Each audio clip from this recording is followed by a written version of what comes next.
This conference will now be recorded.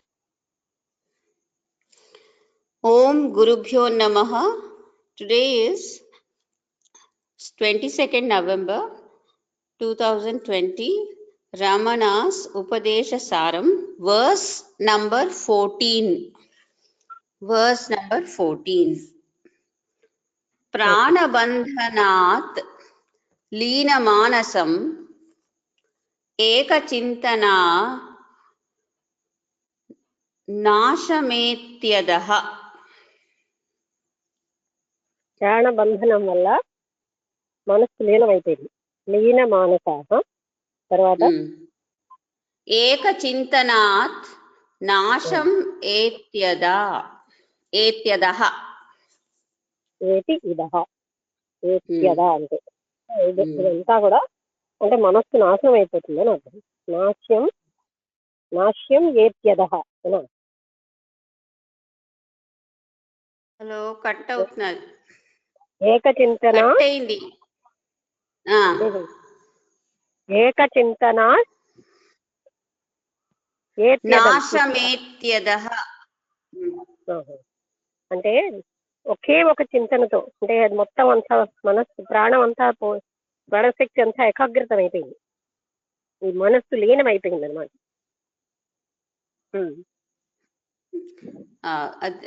English translation: when the mind is held in suspension through breath control, it must then be completely destroyed through one-pointed attention to that one reality. ఏకచింతన అంటే అది అన్నమాట, ఒకే చింతనతో. ఏంటది? ఆ పరమాత్మ చైతన్యం మీదనే దృష్టి ఉండడంతో మనస్సు వన్ పాయింటెడ్ ఏకాగ్రం అయిపోయింది ఒకే దాని మీద. అందుకని మనస్సు ఇక్కడ నాశనం అయిపోయింది. అంటే ముందు శ్వాస నిరోధించడం వల్ల ప్రాణ నిరోధ శక్తి వస్తుంది, ప్రాణ నిరోధ శక్తి వల్ల మనస్సు పూర్తిగా లయం అయిపోతుంది. తర్వాత మనస్సు నాశనం అయిపోయింది ఏకచింతన వల్ల. Commentary: this is the most important part of sadhana. ఇది సాధనలో చాలా ముఖ్యమైన పార్ట్, అన్నిటికంటే హై ఇదే.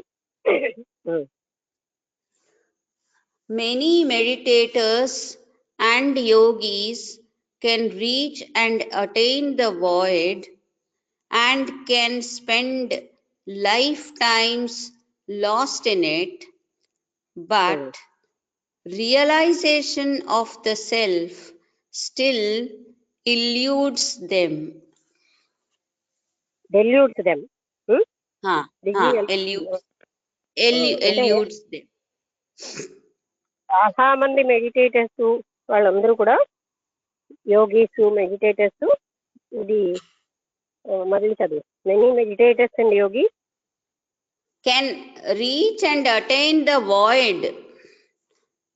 అంటే శూన్య స్థితి నిన్న చెప్పారు కదా, ఆ స్థితి వరకు వచ్చేస్తారు చాలా మంది. కానీ వాళ్ళకి ఇక్కడ భ్రాంతి చెందుతారు. ఎందుకంటే అదే సర్వస్వం. అప్పుడు ముందు కూడా చెప్పారు అక్కడ, ఆ వాయిడే మనం రీచ్ అవ్వాల్సిన స్థితి అనుకుని భ్రాంతిలో ఉంటారు. But realization of the self still eludes them. అది ఇంకా వాళ్ళకి ఆత్మ సాక్షాత్కారం అన్నది ఇంకా ఉంది. ఎల్యూడ్ అంటే ఏమిటి correct meaning? Escapes their attention. మరి ఎల్యూడ్స్ అంటే వాళ్ళని అది అంటే they are not able to achieve అని. మీనింగ్ చూస్తాను, ఒక్క నిమిషం అండి, 1 minute. ఎల్యూడ్ అంటే అది ఇల్యూడింగ్ అంటే దాన్ని ఎస్కేప్ అవడం అని ఉండే చెప్తా. ఇల్యూడ్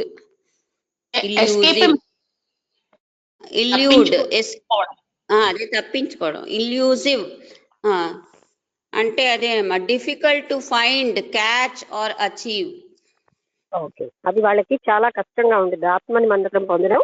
వాళ్ళేమో ఆ శూన్య స్థితి వరకు వచ్చేస్తారు, కానీ ఆత్మ పొందడం అన్నది, ఆత్మ సాక్షాత్కారం చాలా కష్టంగా అవుతుంది. This is because of their failure to recognize the substratum upon which the void is superimposed. ఇది ఎందుకు అవుతుందంటే ఈ వాయిడ్ దేని మీద ఆధారపడింది అన్నది వాళ్ళకి చాలా కష్టం తెలుసుకోవడం. శూన్య స్థితి దేని మీద ఉంది అనేది తెలుసుకోవడం వాళ్ళకి చాలా కష్టం. అంటే శూన్య స్థితి ఆత్మ సాక్షాత్కార స్థితి రెండు వేరు నిన్న చెప్పారు ఏంటంటే వాళ్ళు ఒక స్థితికి వస్తే అక్కడ అంత శూన్యంగా ఉంటుంది. అంటే ఎక్కడైతే మనస్సు ప్రాణశక్తి మనశక్తి మన యొక్క శ్వాస యొక్క ఇది అన్ని ఒక దగ్గర కలిసేది అది వాయిడ్, అదే శూన్య స్థితి. అయితే ఆ శూన్య స్థితినే చాలా మంది నిన్న కూడా చెప్పారు కదా భ్రాంతి చెందుతారు, ఇదే మనం పొందాల్సింది అనుకుంటారు. కానీ అక్కడ ఇంకా వాళ్ళకి చాలా అసాధ్యమైనది ఇంకా ఉంది. ఏంటంటే ఆత్మ సాక్షాత్కారాన్ని ఇంకా పొందాలి. సాధారణంగా అందరూ అక్కడ భ్రాంతి చెందుతారు. మనకి హేమచూడ ఉపాఖ్యానంలో కూడా అదే ఉంది. ఆయన మొట్టమొదటే ఇదే సమాధానం వేసుకుంటాడు. అంటే దీనికిను ఇంకా ఆత్మ సాక్షాత్కారానికిను భూమికి ఆకాశానికి ఉన్నంత తేడా ఉందంటున్నారు. అది అలాగే అక్కడ దానికి ఆధారం ఏమిటి అన్నది వీళ్ళు చూడకుండా అదే సర్వస్వం అని భ్రాంతి చెందుతారు. ఇంకా వాళ్ళకి ముందుకు వెళ్ళాలి, చాలా కష్టమైన మార్గం ఉంది అని చెప్తున్నారు. Knowing the void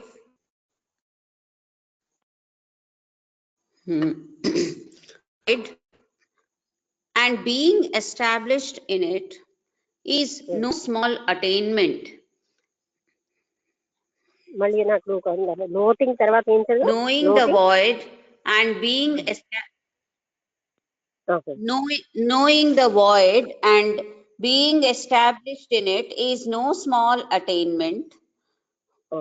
అది అంటే ఆ శూన్య స్థితిని the real challenge remains. పర్వాలేదు, శూన్య స్థితిని తెలుసుకుని అక్కడికి వెళ్ళడం కూడా అది చిన్న విషయం కాదు. అంటే చాలా మందికి ఆ వాయిడ్ అంటే వీటన్నిటికీ మూలమైన శూన్య స్థితి వరకే వెళ్ళలేదు. అది తక్కువ విషయం కాదు. కానీ but the real challenge remains knowing that state from which the void arises. అది అంటే knowing that state కదా అక్కడ, from which the void arises, ఎక్కడి నుంచి వాయిడ్ వస్తుంది అన్నది తెలుసుకోవాలి వాళ్ళు. అంటే దానికి మూలాధారమైన దాన్ని ఇంకా తెలుసుకోవాల్సింది ఉంది. So how can a yogi recognize the source? అయితే ఒక యోగి ఆ మూలాన్ని ఎలా గుర్తించగలడు? Through effort and various pranayamas, it is possible to attain the void, but the state beyond it cannot be attained through will or effort. Concept అక్కడ వరకు ఉంటుంది. అంటే through attempt అంటే ప్రయత్నంతో, ప్రాణాయామం ఎన్నో రకాలైన ప్రాణాయామాలతోటి వాళ్ళు ఆ స్థితిని పొందుతుంటారు. But the state beyond it cannot be attained through will and effort. అది దానికంటే ముందు స్థితి మాత్రం విల్ అంటే ఇచ్ఛాశక్తితోటి ప్రయత్నంతో పొందబడేది కాదు. Wisdom alone is also not enough. కేవలం జ్ఞానం కూడా అక్కడ చాలదు. It needs a devotee, within quotations lo undi. It needs a devotee to realize the reality.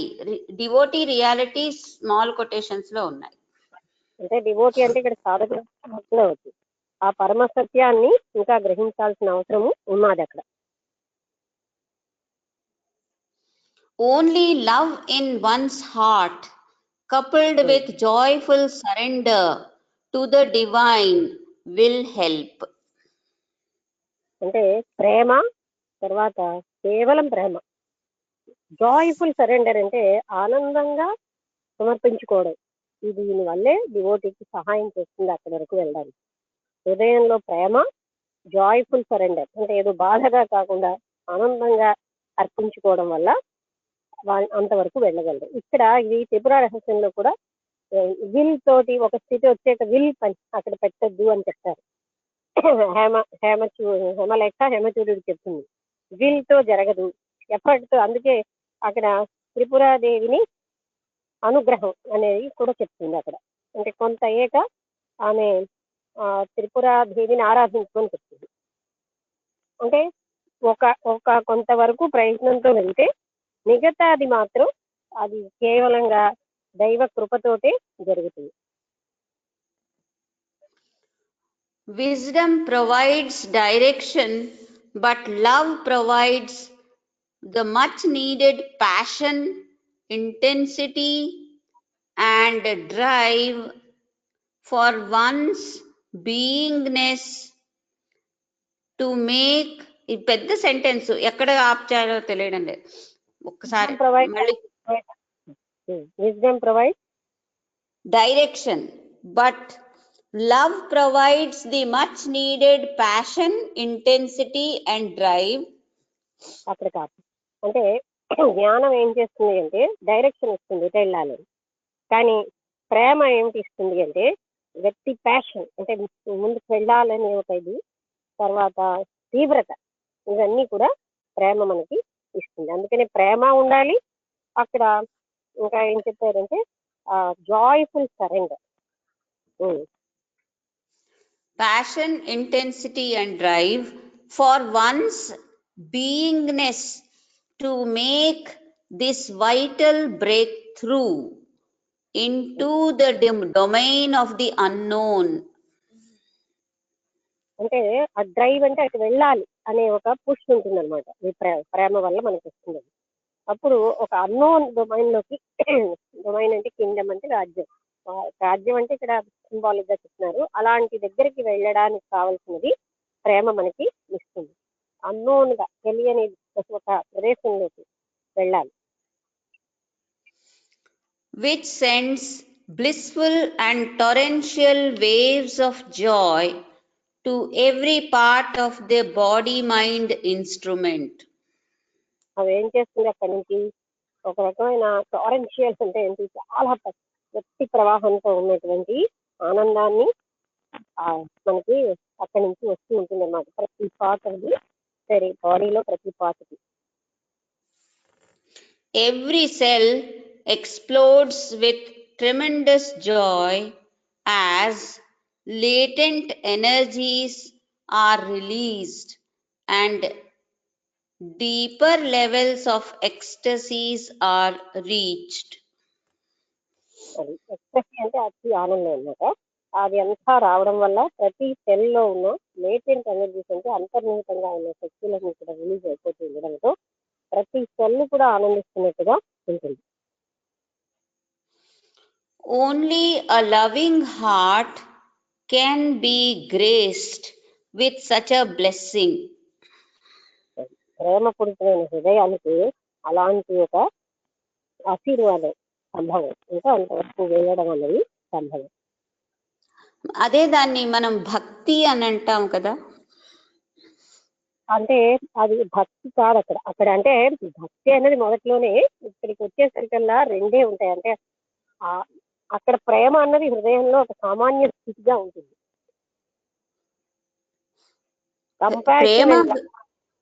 Last లో మానవుడు ఆత్మసాక్షాత్కారం పొందాక కూడా సహజ స్థితిగా కంపాషన్ అండ్ లవ్ ఉంటాయి. ఆ లవ్ అంటే అది ఒక్క భగవంతుడు భక్తనే కాదు, లవ్ ఒక న్యాచురల్ టెండెన్సీగా ఉంటుంది.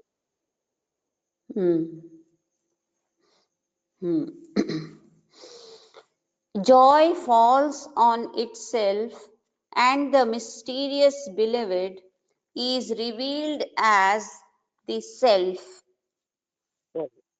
అప్పుడు ఎంతో ఆనందం ఉండడం వల్ల ఉంటుంది. అప్పుడు చాలా అది అద్భుతమైనటువంటి మనం ఏదైతే ప్రేమిస్తున్నామో ఆ ఆత్మతత్వం మనకి రివీల్ అవుతుంది. అంటే ఆత్మ సాక్షాత్కారం జరుగుతుంది, లేదా ఆ చైతన్య స్వరూపం రివీల్ అవుతుంది. The joy then flows uninterruptedly from one's heart, H capital, one's heart towards one and all.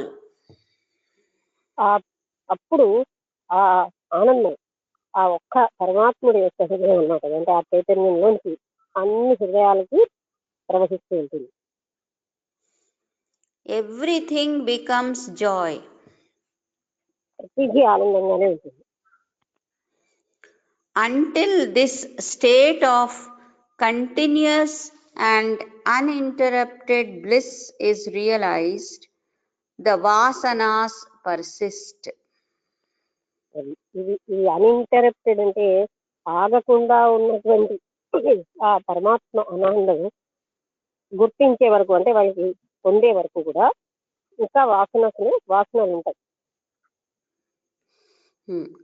That is the verse number 14. Now verse number 15, we are coming to verse 15.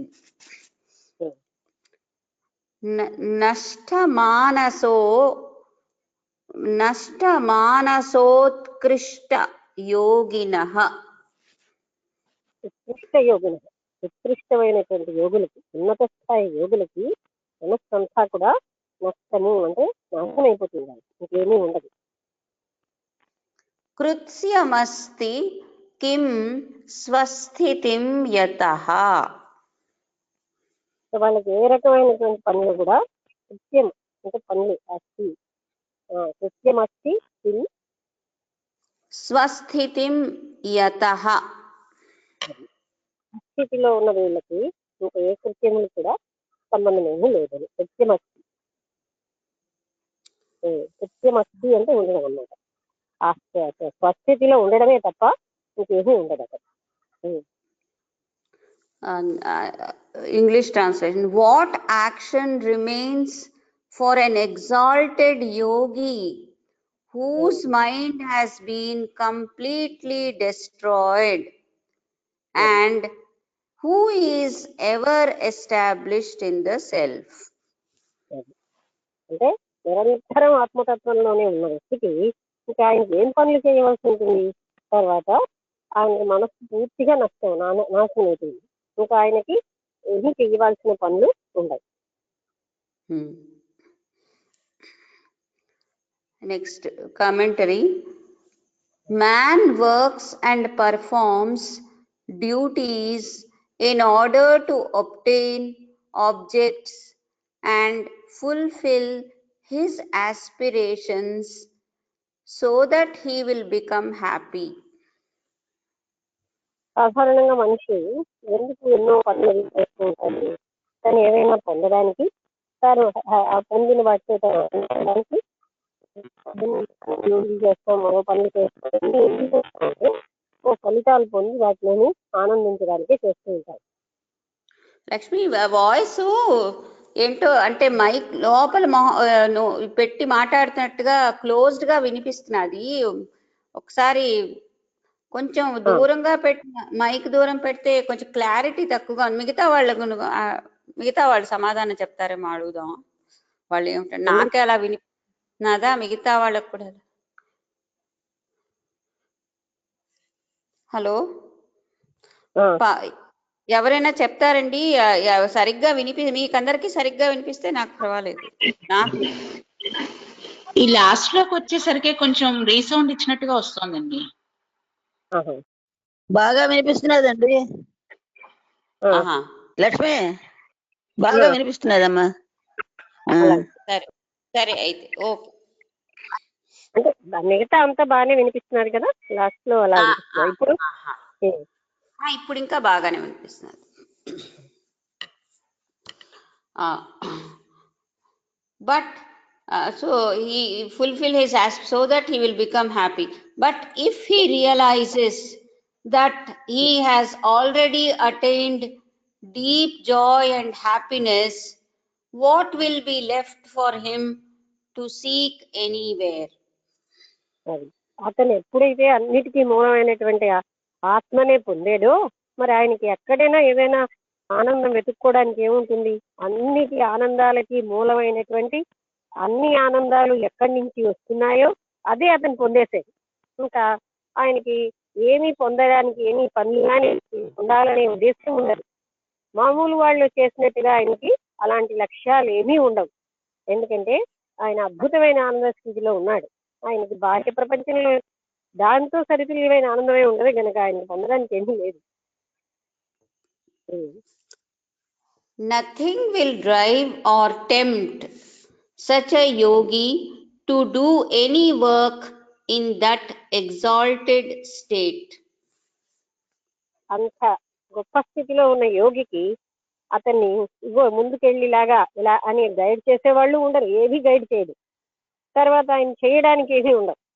ఆయన అనంతమైనటువంటి ఆనంద స్థితిలో ఉన్నాడు. ఏదైతే మనిషి పొందాలో అది పొందేసేది.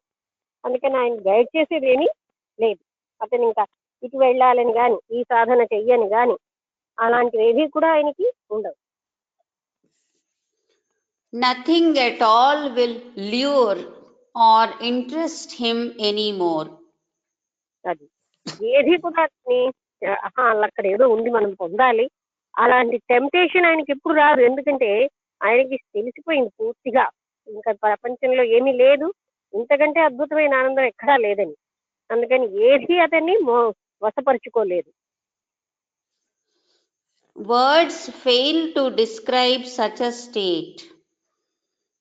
అలాంటి ఒక స్థితిని వర్ణించాలంటే మనం పదాలు కూడా ఉండవు.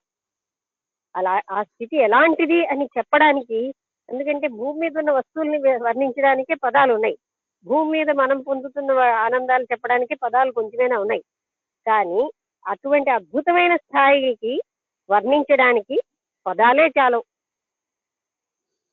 It is experiential. అది అనుభవైక వైద్యం, అనుభవం వల్లే తెలుస్తుంది కానీ సామాన్యంగా తెలియదు. Next paragraph. Of course, for all practical purposes, the yogi may still appear to be working and involved as viewed from outside. బాహ్యం నుంచి చూస్తే ఆయన కూడా మిగతా వాళ్ళలాగే అన్ని పనులు చేస్తున్నట్టుగా కనబడతారు. అంటే ఆయనకి అసలు పొందవలసింది ఏమీ లేదు. మిగతా వాళ్ళు ఏదైనా పొందాలని చేస్తే ఇతను చేస్తూ ఉంటాడు పని, కానీ ఏది పొందాలని కాదు. ఆ మిగతా వాళ్ళకి ఈయన అంతర్గత స్థితి తెలియక ఇతను మాలాంటి వాడే అనుకుంటారు. But his actions do not bind him, as they are bereft of any sense of desire or possession. అది ఆయన యొక్క పనులు ఆయన్ని బంధించావు. ఇంకా ఆ పనుల్లోంచి ఆయనకి ఏ రకమైనటువంటి కోరిక గాని నాది అన్న భావన గాని రానే రాదు. For such a yogi, bliss alone decides what needs to be carried out in the outside world, while he remains forever immersed in the ocean of great joy. అటువంటి యోగికి బాహ్య ప్రపంచంలో పొందడానికి ఏముంటుంది? ఆయనే ఒక సముద్రం అంత ఆనందంలో మునిగిపోయి ఉన్నాడు. అటువంటి వానికి ఇంకా బయట నుంచి ఏమైనా పొందడానికి ఏముంది? అన్నిటికీ మించిన ఆనంద స్థితిలో ఉన్నాడు ఆయన. దీంతో verse 15 is also over. Next part పేరు జ్ఞాన యోగ, the path of knowledge, verses 16 to 30. అంటే ఆఖరి వరకు ఇది జ్ఞాన యోగం. We now come to the final and most important section, wherein is expounded the path of self-inquiry, that is Jnana Yoga. అది ఇప్పుడు మనం చాలా ముఖ్యమైనటువంటి భాగానికి వచ్చాం. అదేంటంటే ఆత్మవిచారణ మార్గం, అదే జ్ఞానయోగం. అక్కడికి వచ్చాం అన్నమాట. Many believe that this path is for those who have a more intellectual frame of mind. చాలా మంది ఏమనుకుంటారంటే చాలా తెలివితేటలు ఉన్న వాళ్ళకి జ్ఞాన మార్గం, మామూలు వాళ్ళకి కాదు అనుకుంటారు. Such a misconception probably arose because Sri Ramana always urged seekers to ask themselves the question, "Who am I?" or "To whom do these thoughts or objects occur?" ఇలాంటి తప్పుడు అభిప్రాయం చాలా మందికి ఎందుకు వచ్చిందంటే, రమణ మహర్షి సాధారణంగా నేనెవరు, ఈ ఆలోచనలన్నీ ఎక్కడి నుంచి వస్తున్నాయి, ఈ ప్రశ్నలు వేయడం వల్ల అలా అనుకుంటున్నారేమో. To many, this appears like an intellectual question-answer session wherein a seeker poses this question to himself and awaits an answer from within. చాలా మంది ఏమనుకుంటారంటే ఇది చాలా తెలివితేటలతో ఉన్న ప్రశ్న, కానీ ఇది సాధకుడు తన్ని తానే ప్రశ్నించుకుని తనలోంచి తనకి సమాధానం రావాలి, బయట నుంచి కాదు. ఎవరికి వారుగా నేనెవరిని అని ప్రశ్నించుకుని సమాధానం వాళ్ళ లోపల నుంచే రావాలి, ఇది బయట వాళ్ళకి వేసే ప్రశ్న కాదు. This cannot be the correct practice because no matter what answer arises from within, it is all at the level of the mind and hence false. అంటే ఇది ఎటువంటి ఆన్సర్ వచ్చినా సరే అది మనం ఇది రైట్ అని కూడా చెప్పలేం, ఎందుకంటే అది మనస్సులోంచే వస్తుంది. మనస్సులోంచి వచ్చిన ప్రతి ఆన్సరు తప్పే అవుతుంది. When the question "Who am I?" is posed in the right spirit, as advocated by Sri Ramana, no answers are sought and all that arises is a subjective. అంటే నువ్వు అర్థం చేసుకోవడానికి ఇబ్బందిగా ఉన్నప్పుడు టోన్ మారిపోతుంది, కాన్ఫిడెంట్ గా చదివి తర్వాత అర్థం చేసుకుందాం. When the question "Who am I?" is posed in the right spirit, right in the right spirit, when the question "Who am I?"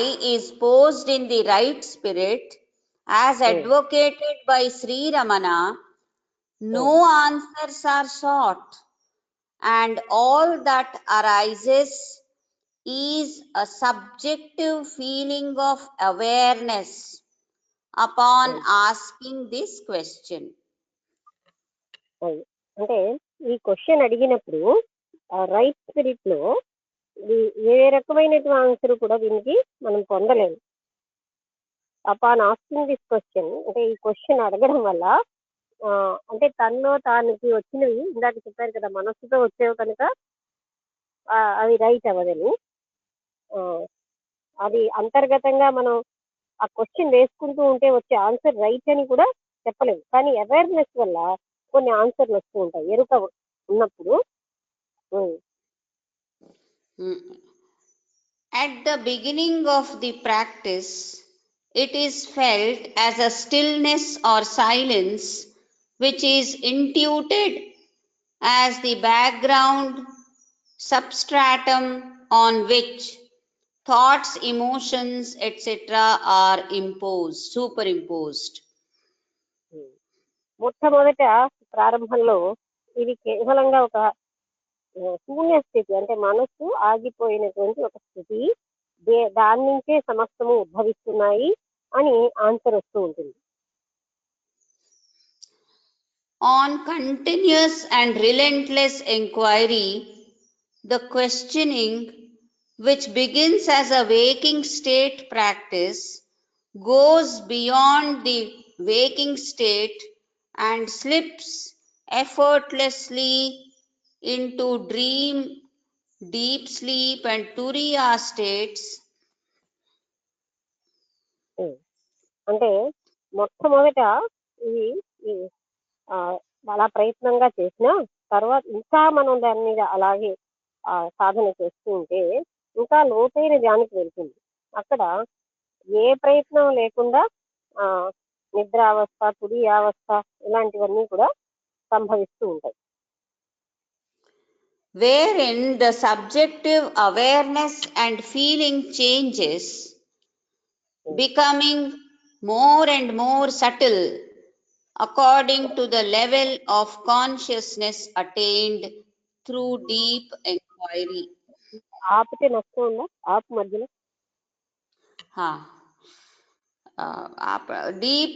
deep sleep and turiya states, wherein the subjective awareness and feeling changes, comma. అక్కడ వాళ్ళకు ఉన్నటువంటి awareness అంటే ఎరుక, దాంట్లో వచ్చేటటువంటి భావనలు కొంచెం మారుతూ ఉంటాయి, ఇంకా లోపలికి వెళ్తూ ఉంటాయి. Becoming more and more subtle అవి ఇంకా ఇంకా సూక్ష్మతరం అయిపోతూ ఉంటాయి. according to the level of consciousness attained through deep inquiry. అది అంటే ఇంకా ఇంకా బాగా లోతైనటువంటి విచారణ చేస్తూ ఉంటే అది ఇంకా ఇంకా సూక్ష్మతర స్థితికి వెళ్తూ ఉంటుంది. Sri Ramana maintained that self-inquiry was only for a few mature or evolved souls. అంతవరకు ఆపిన తర్వాత మళ్ళీ చదువుతా, అంతవరకు ఆపుతా. Sriramana maintained that self-inquiry was only for a few mature or evolved souls. పూర్తి వాక్యం చదివి మెయింటైన్ దట్ అని ఆయన ఉద్దేశం పూర్తిగా తెలియాలి. Maintained that self-inquiry was only for a few mature or evolved souls who have prepared themselves by practicing other paths for many years or even incarnations, and are then finally ready to embrace the challenging path of self-inquiry. అది అంటే రమణ మహర్షి ఏం చెప్తున్నారంటే ఈ జన్మలోనే కాకపోయినా ఎన్నో జన్మల నుంచి సాధన వల్ల కానీ లేకపోతే ఈ జన్మలో ఉన్న తీవ్రమైన సాధన వల్ల కానీ అన్ని రకాలు అంటే మొత్తం బాడీ అంతా కూడా ఒక స్థితికి రెడీనెస్ వస్తుంది. అటువంటి వాళ్ళకే ఈ రకమైనటువంటి ఆత్మ అంటే ఎంక్వైరీ అనేది సంభవం. అంటే అందరూ అంతవరకు రాలేకపోవచ్చు. ఎవరికైతే ఈ పరిపక్వత వస్తుందో, మెచ్యూర్డ్ అంటే పరిపక్వత వచ్చిన వాళ్ళే ఈ రకమైన విచారణ చేసుకోగలరు. ఎందుకంటే ఒక పరిపక్వత రానంత వరకు ఆ విచారణ సంభవం కాదు. Many ardent aspirants who spend years in bhakti and raja yoga increasingly find themselves experiencing an intense pull towards self-inquiry. అంటే చాలా మంది భక్తులు రాజయోగం ప్రాక్టీస్ చేసిన వాళ్ళు కూడా అటువంటి స్థితికి వచ్చి వాళ్ళకి ఒక రకమైన పుల్ అంటే ఒక ఫోర్స్ వస్తుంది. అంటే అటువైపు ఆ ఎంక్వైరీ చెయ్యాలి అనే ఒక పుల్ వస్తూ ఉంటుంది. Due to the development of the discriminatory faculty within them. వాళ్ళలో వివేకానికి సంబంధించిన ఎన్నో లక్షణాలు పెరగడం వల్ల వాళ్ళు విచారణకి వివేకం చాలా అవసరం. అందువల్ల ఆ భక్తులు రాజయోగులు ఎంతో సాధన చేసిన వాళ్ళకి ఈ సెల్ఫ్ ఎంక్వైరీ అన్నది చేస్తూ ఉంటారు వాళ్ళలో. ఎందుకంటే వివేకం బాగా పెరుగుతూ ఉంటుంది కనుక అప్పుడు ఆ సూక్ష్మతరమైనటువంటి విషయాలను వాళ్ళు కనుగొనేటటువంటి విచారణ సంభవం. They sense over a period of time that the practice they are indulging in regularly and with intensity still involves objects outside of themselves, comma. మళ్ళీ చదివి మొదటి నుంచి కలిసి మొదటి మొత్తం సెంటెన్స్ చదివిదా అర్థం క్లియర్ అవుతుందేమో కొంచెం. అక్కడి నుంచి చదువు అంటే అంతవరకు బోధపరిచాను కదా. While something within them begins to crave for an apprehension of the self. అది దే కెన్ అని ఎక్కడి నుంచి అది చెప్తాను.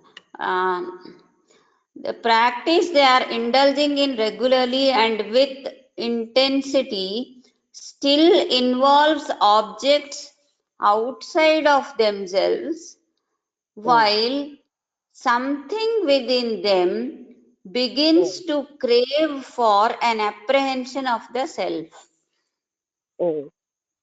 అంటే వాళ్ళు ఏంటంటే లోపల నుంచి ఆత్మని తెలుసుకోవాలన్న ఒక గట్టి కోరిక లోపల నుంచి వాళ్ళకు ఉంటుంది. అందుకని వాళ్ళు ఏంటంటే అవుట్ సైడ్ ఏంటో అక్కడ అర్థం కాలేదు, ముందు నుంచి చదవాలి కొంత. చెప్తాను. Discriminatory faculty with in them full stop. Next they sense over a period of time that the practice they are indulging in regularly and with intensity still involves objects outside of themselves, while something within them begins to Rao అంటే వాళ్ళు లోపల నుంచి ఉండి అంటే అంతర్గతంగా సాధన చేస్తున్నా సరే వాళ్ళకి అవుట్ సైడ్ వాళ్ళకి బాహ్యంగా ఉన్నటువంటి వస్తువుల మీద కూడా వాటిని కూడా వాళ్ళు సాధనలో పెట్టుకుంటారు. ఎంతవరకు అంటే వాళ్ళకి లోపల అది బాగా తత్వానికి వచ్చి అంటే ఆత్మతత్వం యొక్క ఫుల్ చాలా ఎక్కువగా ఉంటుంది, లోపలే ఉంది తెలుసుకోవాలని, అది వాళ్ళకి అప్పుడు సంభవిస్తుంది. అంటే ఆ డైరెక్షన్ కూడా లోపల నుంచే వస్తూ ఉంటుంది, ఆ ఫుల్లే డైరెక్షన్ అట్లా. All forms of worship or practice of techniques begin to fade away. అది ఇంతవరకు నేర్చుకున్నటువంటి పూజా విధానాలు కానీ ఎన్నో రకాలైన టెక్నిక్స్ నేర్చుకుంటారు ధ్యానానికి, వాటికి అవన్నీ కూడా అలాగ పోతాయి, ఇంకా వేసి మిగలవు. Practice of repetition of mantras, performing breath pranayamas, etc. start to become very exhausting and laborious exercises. Laborious exercises అంటే వాళ్ళకి ఎలా అనిపిస్తుంది, అప్పుడు నామజపం చేయాలన్నా లేకపోతే ప్రాణాయామం చేయాలన్నా చాలా కష్టతరమైనటువంటి ప్రాక్టీసులుగా అంటే కనిపిస్తాయి వాళ్ళు పనులుగా ఆ సమయాన్ని. While simultaneously the thirst to dive deeper intensifies. అయితే ఇంకా లోపలికి వెళ్ళాలి, చాలా లోపలికి అనేటటువంటి ఒక రకమైన మోటివేషన్ వాళ్ళకి వస్తుంది అనమాట. ఇంకా ముందుకు వెళ్ళాలి, ఇంకా లోపలికి వెళ్ళాలని ఒక డ్రైవ్ అంటే అక్కడ తెలుగులో ఏమంటాం, అలాంటి ఒక సూచన చాలా గట్టిగా వస్తూ ఉంటుంది. These aspirants subconsciously feel that they need to move more inwards towards the background substratum. లోపల వాళ్ళకి అనుభూతి వస్తూ ఉంటుంది, మనం అన్నిటికీ మూలమైన దానికి ఇంకా ముందుకు వెళ్ళాలి అనేది లోపల నుంచే వస్తుంది. అంటే ఇంకెవరో బయట నుంచి వాళ్ళకి చెప్పక్కర్లేదు. అందుకే ఇవన్నీ ఇంకా ఏది కాదని అవన్నీ వదిలేస్తారు. వాళ్ళకి చాలా తీవ్రతరమైనటువంటి మనసు అంటే స్థితితో అక్కడ మనసు కూడా ఉండదు, ఆ లోపల నుంచే వాళ్ళకి తెలియబడుతూ ఉంటుంది ఇంకా ముందుకు వెళ్ళాలి. అందుకే వాళ్ళు ఇంకా ఏకాగ్రతతో ఇస్తూ ఉంటారు. This very shift is indicated at the beginning of the section Jnana Yoga in the very first verse. అది అంటే ఈ మార్పు బాహ్యం నుంచి అంతరంగికానికి మొదలుపెట్టారు. ఈ మార్పు అనేది జ్ఞానయోగాలో మొట్టమొదటిగా మనకి సూచిస్తున్నారు. దృశ్యవారితం వర్స్ 16 ఫస్ట్. దృశ్యవారితం చిత్తమాత్మనః చిత్వదర్శనం తత్వదర్శనం. అది అంటే దృశ్యవారితం, తర్వాత దృశ్యవారితం చిత్తదర్శన, చిత్తమానసః చిత్తం ఆత్మనః. ఆత్మలోని చిత్తం లయం అయిపోయింది, అందుకని వాళ్ళకి ఇంకేమీ కూడా దృశ్యమేం లేదు. చిత్వదర్శనం తత్వదర్శనం. అప్పుడు వాళ్ళకి కంప్లీట్ గా అంటే ఆ చిత్తం లయం అయిపోయిన కదా, ఆ దర్శనమే ఇంకా అది తత్వదర్శనం అయిపోతుంది. అంటే పరిశుద్ధ స్థితికి వచ్చిన అని కానీ అయితే పూర్తిగా లయం అయిపోయింది కనుక అదే తత్వదర్శనంగా, అంటే ఏదైతే పొందాలి తత్వం అంటే ఏంటి, ఆ పరమాత్మ తత్వ దర్శనంగా ఉంటుంది. English translation. When attention is withdrawn from objects and focused exclusively on the self, truth is revealed. Truth is revealed. Truth is revealed. Truth is revealed. అంటే మొత్తం బాహ్యమైన వస్తువులు అన్నిటి నుంచి అటెన్షన్ అంటే వాళ్ళ ఏకాగ్రతను తీసేసి అంతర్గతంగానే పెట్టుకుని అందులోనే వాళ్ళు ఉండడం వల్ల సత్యం వాళ్ళకి తెలియబడుతూ ఉంటుంది. Commentary. This verse lays down the very basic premise of జ్ఞాన యోగా. అది అంటే జ్ఞాన యోగం యొక్క మొట్టమొదటి దాన్ని ఇది ఈ వర్స్ లో అంటే ఈ శ్లోకంలో చెప్తున్నారు. Withdrawing or shifting one's attention away from all distracting outward objects and fixing attention exclusively on the subject I sums up the entire practice of self-inquiry. ఇప్పుడు సెల్ఫ్ ఎంక్వైరీ అంటే ఆత్మవిచారణ యొక్క సాధన అంతా ఎక్కడుంది, బాహ్య వస్తువుల నుంచి ఏమాత్రం కూడా వెళ్ళకుండా వాటి నుంచి ఉన్నటువంటి ఆ అటెన్షన్ ని అంతర్ముఖం చేసేసి అది అంతర్గతంగా ఆ నేను అనే దాని మీద మనసుని పెట్టడం. ఆ నేను అంటే ఆ సెల్ఫ్ అంటే ఆత్మతత్వం అనే దాంట్లోనే దృష్టిని పెట్టడం. అది ఇక్కడ జరుగుతుంది. అంటే ఇంకా బయటికి వెళ్ళడం అనే క్వశ్చనే లేదు. అది ఆ శక్తులన్నీ కూడా లోపలికి వచ్చేసి ఎంతో ఎనర్జీ ఉంటుంది అక్కడ. దాంతో ఆ సెల్ఫ్ మీద అటెన్షన్ పెట్టడం. The world around us is a ceaseless interplay between subject and objects. అంటే మన చుట్టూ ఉన్న ప్రపంచం చూడడం, చూసేది, చూడబడేవాడు అన్నట్టు ఉంటున్నాయి. The subject is I or me, which sees or perceives the objects, he or it or them. అంటే సబ్జెక్ట్ ఏంటి అంటే నేను లేదా ఎవరైనా, ఆబ్జెక్ట్ ఏంటంటే చూసేది ఏదైనా సరే అవుట్ సైడ్ నుంచి మనం తెలుసుకునేది. How we perceive the world is based on this relationship the subject has with the various objects it interacts with. అది ఎప్పుడైతే ఈ సబ్జెక్ట్ అంటే మనం నేను అన్నది ఎన్నో రకమైనటువంటి వస్తువులతోటి అది ఇంటరాక్షన్ అంటే అది పొందడం, అనుభూతి చెందడం, ఇలాంటి ఇంటరాక్షన్ లో మునిగి ఉన్నప్పుడు అసలైన దానికి అది ఎలా వెళ్తుంది, అక్కడే ఆగిపోతుంది.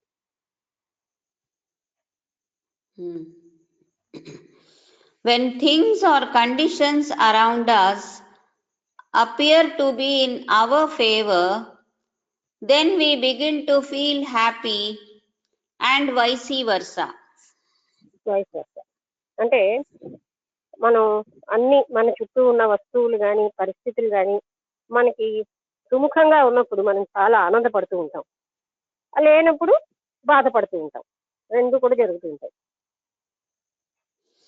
The subject is therefore conditioned by the objects. ఇక్కడ సబ్జెక్ట్ అంటే ఎవరు, చూసేవాడు, అనుభవించేవాడు. అది ఆబ్జెక్ట్ అంటే అనుభవించబడే వస్తువు, అంటే పొందబడే వస్తువు, చూసే వస్తువు. దానితోటే అంటే మనం పొందితే ఆనందపడుతున్నాం, పొందకపోతే దుఃఖపడుతున్నాం. అంటే దాని మీద ఆధారపడి ఉంటుంది మన స్థితి, అంటే అనుభవించేవాడే స్థితి. The Jnanis and sages, however, warn us that objects are known deserters and deceive us. Objects are known deserters, deserters, deserters and deceive us. అది అంటే మనకి ఈ ఏవైతే మనం వస్తువులు పొందుతాం అనుకుంటున్నామో అవి ఏమీ అందులో ఉండదు, పైగా అవి మనని మోసం చేస్తూ ఉంటాయి. The happiness we derive from them is temporary and fleeting. వాటి నుంచి మనకు వచ్చినటువంటి ఆ సుఖం లేదా ఆనందం అది కేవలంగా అశాశ్వతమైంది. Temporary and fleeting. Fleeting, FLEETING. చాలా అర్థం. ఆ స్లీపింగ్ అందులో ఫ్లీటింగ్ అంటే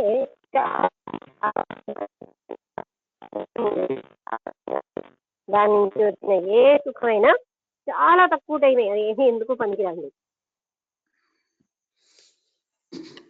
These objects appear to exist, but they are not at all real, much like a mirage in a desert. ఇవి ఉన్నట్టు కనిపిస్తున్నాయి కానీ అవి ఏమీ లేవు. ఎలా అయితే ఎండమావిలో నీరు ఉన్నట్టు కనిపిస్తుంది కానీ ఉండదు, అలాగే ఇది మన అందరికీ తెలిసిందే. ఎందుకంటే అది అన్రియాలిటీ, వరల్డ్ అనేది నిజం కాదు. అవి ఉన్నట్టు కనబడుతున్నాయి కానీ ఏమీ లేవు.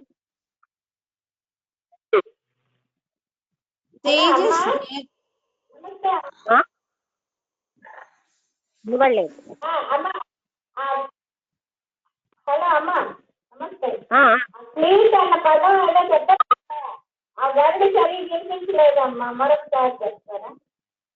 అంటే ఈ ప్రపంచంలో వస్తువులు అదేనా ఉన్నట్టు కనపడుతున్నాయి కానీ అవి ఏవి కూడా లేవు.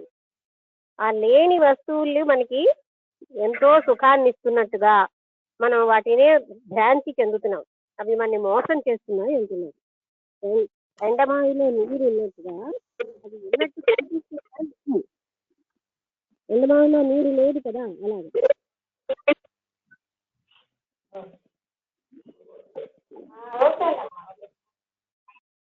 ఓకే, అర్థమైందా?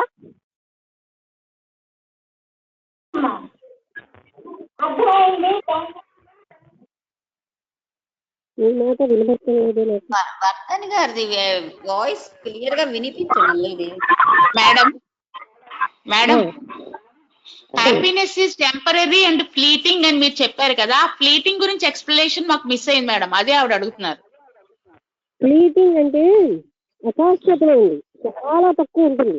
ఇలా ఉండి అలా పోయేది, ఇవన్నీ అశాశ్వతమైనది అని కాక తక్కువ టైం ఉండేది.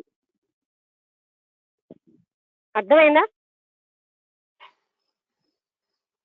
ఆ విషయం అడిగారు మేడం ఆవిడ.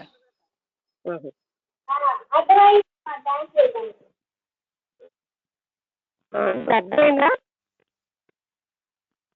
అర్థమైంది. ఓకే.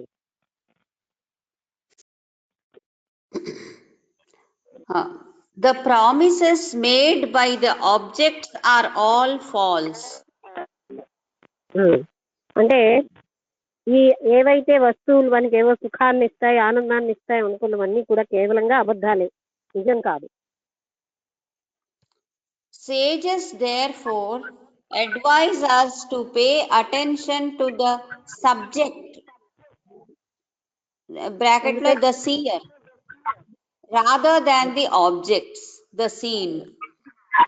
అది అంటే మహాత్ములు, యోగులు మనకి ఏమి సలహా ఇస్తారంటే, దృశ్య ప్రపంచంలో చూస్తున్న దానికంటే ఎవరు చూస్తున్నారో, అంటే చూసేవాడు అంటే ఆ సెల్ఫ్, నేను, దాని మీద ఎక్కువగా మీరు దృష్టి పెట్టండి. అందుకే అంతా లోపలే, దాని మీద దృష్టి పెట్టాలంటే బయట కాదు, లోపలే దృష్టి పెట్టాలి అని మనకి యోగులు రిపీటెడ్గా చెప్తున్నారు.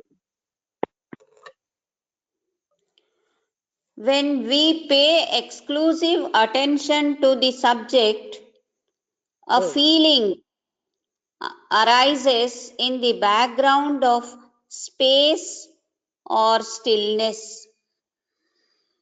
Background of Space or stillness. Space or still. Space. S-P-A-C-E. Space. Or stillness. Or stillness. అది అర్థమైంది. అంటే మనం అలాగా చూసేవాడు ఎవరైతే చూస్తున్నామో అక్కడ మన దృష్టి పెడితే అప్పుడు మనకి ఒక రకమైన ఏమీ చలనం లేని ఒక స్థితి సంభవిస్తూ ఉంటుంది. ఎప్పుడు బయటనే దృష్టి పెడుతూ ఉంటే అవి నిజం కావు, అవి ఏ సుఖాలు ఇస్తాయనుకున్నాయో అవి ఇవ్వలేవు. అందువల్ల అది వేస్ట్, మనం టైం అంతా నిరుపయోగం చేస్తున్నాం. అందుకని ఆ లోపలనే మన దృష్టిని పెట్టడం వల్ల మనం ఒక రకమైన శూన్య స్థితిని అనుభవంలోకి వస్తుంది. Then all objects, in brackets, thoughts, emotions or stories, brackets close, are perceived to rise and fall upon that space-like awareness. అది అంటే అప్పుడు మనకి ఆలోచన, ఆ రకమైనటువంటి ఇమోషన్ అంటే మన ఉద్వేగాలు లాంటివి, అవన్నీ కూడా ఆ శూన్య స్థితిలో ఉంటాయి. అంటే ఆ స్పేస్ అంటే ఒక రకమైన ఎంటీ స్పేస్ అన్నమాట. అక్కడి నుంచే వస్తున్నట్టుగా, అందులోకే మళ్ళీ లయం అవుతున్నట్టుగా ఒక ఫీలింగ్ వస్తుంది. This is the initial and vital breakthrough in one's practice. This is the initial and vital breakthrough in one's practice. ఒక సాధన చేసేటప్పుడు ఇది సామాన్యంగా ప్రాథమికంగా సంభవిస్తుంది అనమాట. అంటే మొట్టమొదట ప్రాక్టీస్ చేసేటప్పుడు వచ్చిన స్థితి ఇది. అంటే ఏది, బయట నుంచి బయట వస్తువుల మీద అటెన్షన్ పెట్టకుండా మనం అంతర్గతమైన దాని మీదనే పెట్టడం వల్ల ఒక స్టిల్నెస్, అంటే ఒక రకమైన మనస్సు ఆగిపోయిన స్థితి సంభవిస్తుంది. దాంట్లోంచి కూడా ఇంకా మనం అలాగే ఉంటే ఆ పైన ఉన్న మన ఆలోచనలు, ఎమోషన్స్ అవన్నీ అందులోంచి వస్తూ మళ్ళీ అందులోంచి వెళ్తున్నట్టు మనం అనుభూతి చెందుతాం. ఇది ప్రాథమికమైనటువంటి స్థాయి. As the practice deepens further and further, this space-like awareness, which is felt as a stillness or peace at the outset, eventually transforms into uninterrupted joy or bliss, chitananda, satchidananda. మనం ఇలాగే ఎక్కువగా ఇంకా సాధన చేస్తూ ఉండగా ఈ ఉచ్చల స్థితితో ఉన్నటువంటి ఆ స్థితి ఉంటుందని చెప్పాం కదా, అది అలా అలా అలా అందులోంచి ఒక రకమైన ఒక ఆనందం వస్తూ ఉన్నట్టు అనిపిస్తూ ఉంటుంది. ఆ కొంచెంగా అయితే అదే ఇంకా మనం అటెన్షన్ అక్కడే పెడుతూ ఉంటే, అన్ఇంటరప్టెడ్ అంటే ఏమీ వదిలేయకుండా, ఇంకా బాహ్య వస్తువుల మీద దేని మీద పెట్టకుండా ఆ లోపలే మన ధ్యానం పెట్టుకుపోతూ ఉంటే ఒక రకమైన అది ఆనందం అక్కడి నుంచి మనకి సరఫరా అవుతుంది. ఏదైతే మనం స్పేస్ లైక్ స్టిల్నెస్ అన్నామో, అంటే స్టిల్నెస్ అంటే ఏంటి, ఏ రకమైన కదలిక లేని స్థాయి, అక్కడి నుంచే ఆనందం వస్తున్నట్టుగా ఫీల్ అవుతాం. That bliss is our real nature. అదే మన యొక్క బ్లిస్ అంటే పరమానందం, అదే మన యొక్క నిజ స్వభావం. అది మన స్వభావం ఎక్కడి నుంచో రావట్లేదు, మన లోపల నుంచే వస్తుంది. Verse 16 అయిపోయింది. verse 17. మానసం తు కిం మార్గణే కృతే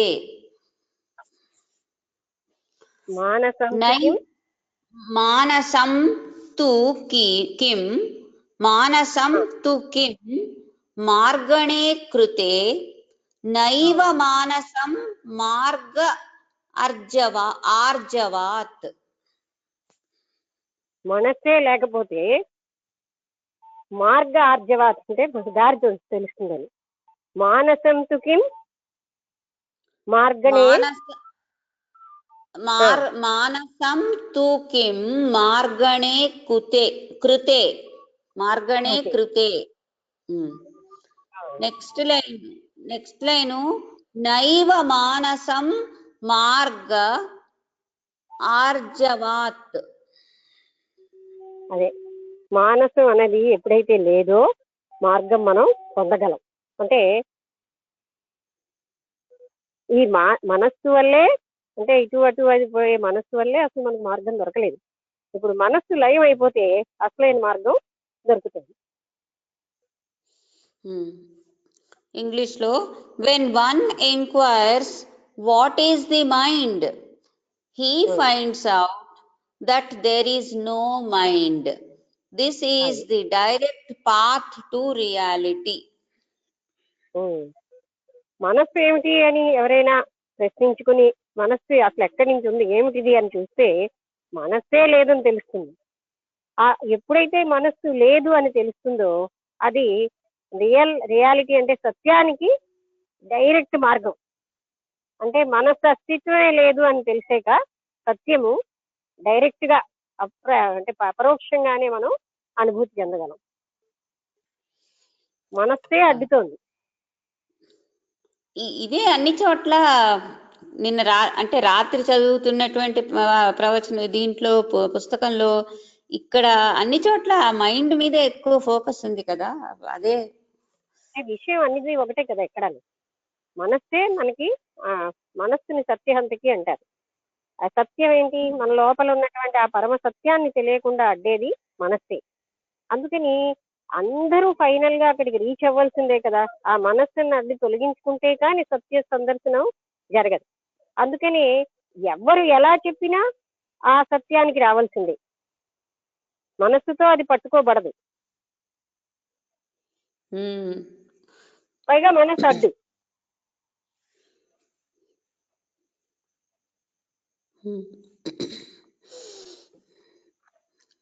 అష్టావక్ర గీతలోని అదే చెప్పారు.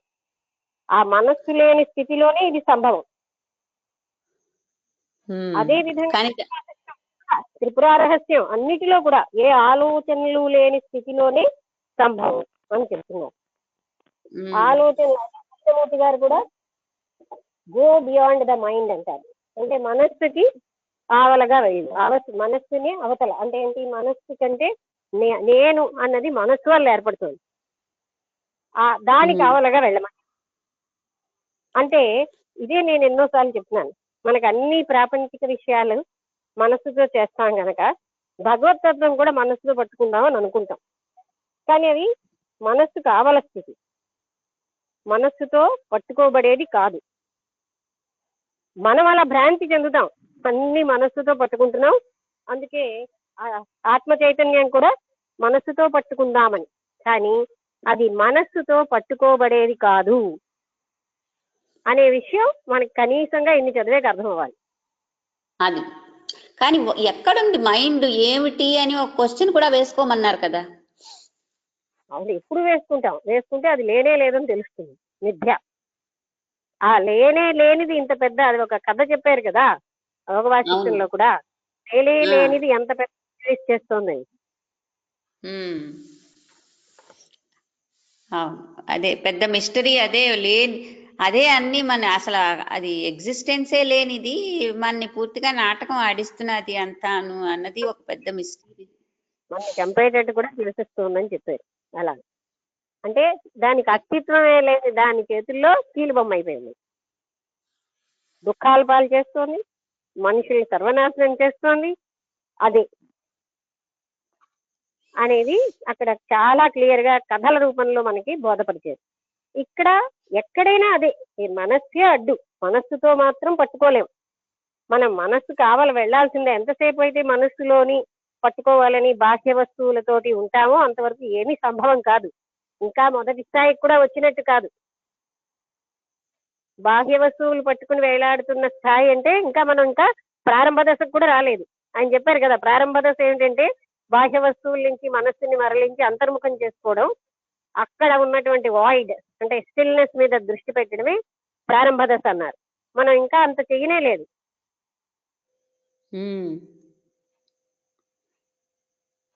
మన దృష్టి ఎప్పుడు బాహ్య వస్తువుల పైనే ఉంటుంది, దానిపైనే ఆలోచనలు, దానిపైనే ఫీలింగ్ మీద ఫీలింగ్, ఇంకా అవి పొందడం, వాటితో బాధలు, వాటితో సుఖాలు, వీటికే అలవాటు అయిపోతుంది కనుక అవే మన అడ్డేస్తున్నాయి కానీ అంతకంటే ముందు స్థితికి ఎప్పుడు వెళ్ళటం లేదు ఎక్కువ మంది.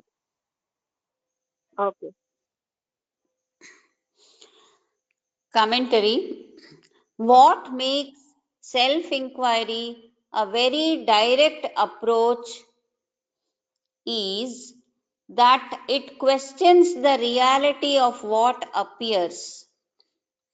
అది అంటే మనకి ఆత్మ విచారణ చాలా డైరెక్ట్ గా ఎప్పుడవుతుందంటే, అది ఈ బయట మనకు కనిపిస్తున్నది నిజమా అనే దాన్ని మనం ప్రశ్నించుకుంటున్నాం. అంటే బాహ్య వస్తువుల యొక్క సత్యత్వాన్ని మనం చూస్తే అవేవి సత్యం కావని తెలుస్తూ ఉంటుంది. Discards it when it is found to be unreal. అది ఎప్పుడైతే అవి సత్యం కావని తెలిసిందో వాటిని మనం వదిలేయాలి. సత్యం కావని పట్టుకుని వేలాడితే బాధలే ఉంటాయి, దుఃఖాలే ఉంటాయి, సుఖం ఉండదు. సత్యాన్ని పట్టుకు వేలాడితేనే సుఖం. And instead latches on to what is real. Instead Latches on, latches, L-A-T-C-H-E-S, latches on to what is real. ఏదైతే సత్యమో దానికి గట్టిగా అతుకోవం అంటున్నారు. ఏదైతే అసత్యమో అవన్నీ వదిలేయండి. సత్యం ఒకటే పట్టుకుంటే ఈ విచారణలో ముందుకు వెళ్ళగలం. Most spiritual practices use the mind in order to gain intellectual knowledge of the scriptures. చాలా మంది ఆధ్యాత్మిక సాధకులు ఏం చేస్తారంటే ఎన్నో రకాలైనటువంటి శాస్త్రాలు, గ్రంథాలు చదువుతారు. ఆ నాలెడ్జ్ అంతా వాళ్ళలో నింపుకుంటారు. ఇవి చదివాం, అవి చదివాం, ఇవన్నీ మాకు తెలుసు. Use images of deities for devotional purposes. అది దేవతలు అంటే దేవతల యొక్క ఇమేజెస్ అంటే ఏంటి, ప్రతిబింబాలని మనం పెట్టుకుంటాం. మన యొక్క ఇమోషనల్ పర్పస్, మనకి ఏమైనా వాళ్ళని అంటే మనలో ఉన్న ఆవేశాలకి, అది ప్రేమించడానికి, భక్తి వాటిని deities for devotional purposes. అదే మనలో ఉన్న భక్తికి దాన్ని వాడుకుంటాం. Chant verses and mantras. Verses and mantras. ఎన్నో స్తోత్రాలు, మంత్రాలు ఉచ్చరిస్తూ ఉంటాం. Or even apply energy and attention to stop or simply eliminate the mind. అది మనస్సుని ఆపడానికి, మనస్సుని మన నుంచి దూరం చేసుకోవడానికి, అంటే ఎస్కేపిజం, ఇవన్నీ వాడుతూ ఉంటారు. దేనికని ఏం చేస్తారు, ఏదో ఒక ఇమేజ్ అంటే ఒక ఫోటోనో ఒక రకమైన చిన్న మూర్తినో పెట్టుకుని దాన్ని పూజిస్తారు. దానికోసం మంత్రాలు, స్తోత్రాలు ఇవన్నీ జపిస్తూ ఉంటారు. ఆ తర్వాత ఆ విధంగా మనస్సు నుంచి పారిపోవడానికి ప్రయత్నం చేస్తున్నారు. అంటే ఎలిమినేట్ మనస్సును దూరం చేయడానికి. But how can you trust the mind, something which is itself unreal, to find the real? అది ఏదైతే అన్రియలో అంటే మనస్సే అది సత్యం కాదు, అదే అన్రియల్. దాంతో అన్రియల్ తోటి రియల్ ఎలా పట్టుకోగలం? ఎలా మీరు దాన్ని నమ్ముతున్నారు? మనస్సుతోటి ఆ రియాలిటీని పట్టుకోగలమని మీరు ఎలా నమ్ముతున్నారు? How can you destroy something which does not exist in the first place? అది అంటే అసలు అది అస్తిత్వమే లేని దాన్ని ఎలా నాశనం చేస్తారు? the objects appear due to the mind, thoughts appear due to the mind, your emotions appear due to the mind, and so do all forms of spiritual practices. మనకు వస్తువులు మనసు వల్ల కనిపిస్తున్నాయి, ఆలోచనలు మనసు వల్ల కనిపిస్తున్నాయి, మన ఉద్వేగాలన్నీ మనసు వల్ల కనిపిస్తున్నాయి, అలాగే మనం డివోషనల్ ప్రాక్టీసెస్ అన్నీను ఆ మనసుతోటే చేస్తాం. In fact, the whole world appears due to the mind. ఇంకా నిజం చెప్పాలంటే ఈ మొత్తం జగత్తంతా మనసు వల్లే మనకు కనిపిస్తుంది. Next paragraph. Where does the world go in one's sleep? మనిషి నిద్రపోతున్నప్పుడు ఈ ప్రపంచం అంతా ఏమవుతుంది? It disappears, and so it cannot be real. అది మాయమైపోతుంది, అందుకని అది నిజం కాదు. అంటే నిద్రలో జగత్ ఏది మనకు కనబడదు, ప్రపంచం ఏది కనబడటం లేదు. అంటే జాగృతావస్థలోనే ఉండి త్రిపుర రహస్యంలో చెప్పారు, నిద్రలో లేదు అంటే అది నిజం కాదు.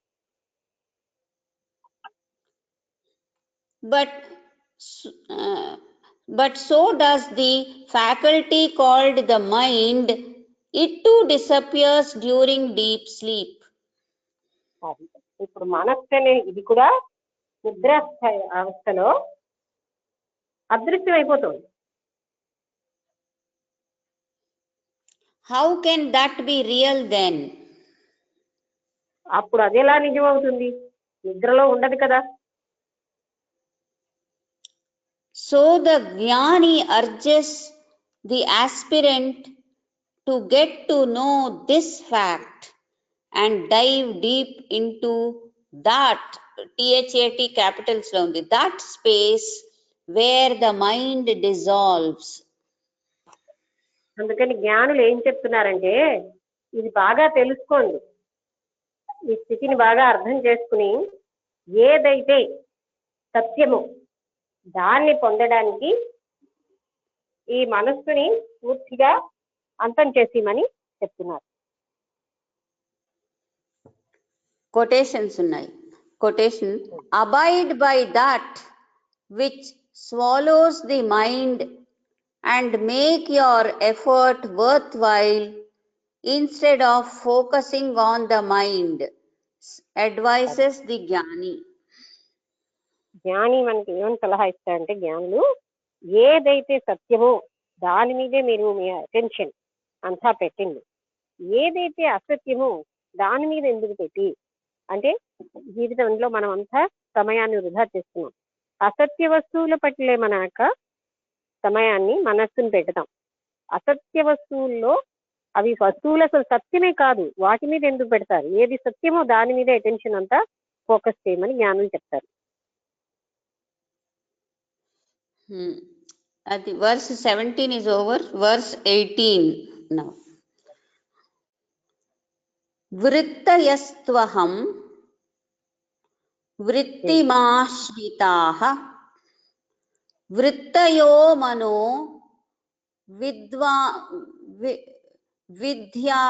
vidyaham manah. అహం మనః విద్ధి అంటే దా మామూలు దా కదా, దాటింది యావత్తు. దా కింద ఇద అంటే ఒత్తుధ ద్విత్వాక్షరం. ఇది విద్యాత్వహం మనః అంటే అహం మనః. విద్ధి అంటే తెలుసుకోవడం, ఇక్కడ ధా విద్య అంటే ఇక్కడ జ్ఞానం. అందుకని ఒక్కసారి చదువుతాను ఒకసారి. మధ్యలో కట్ అయిపోతుంది మేడం. ఇంకా కట్ అవుతుందా? ఇప్పటికి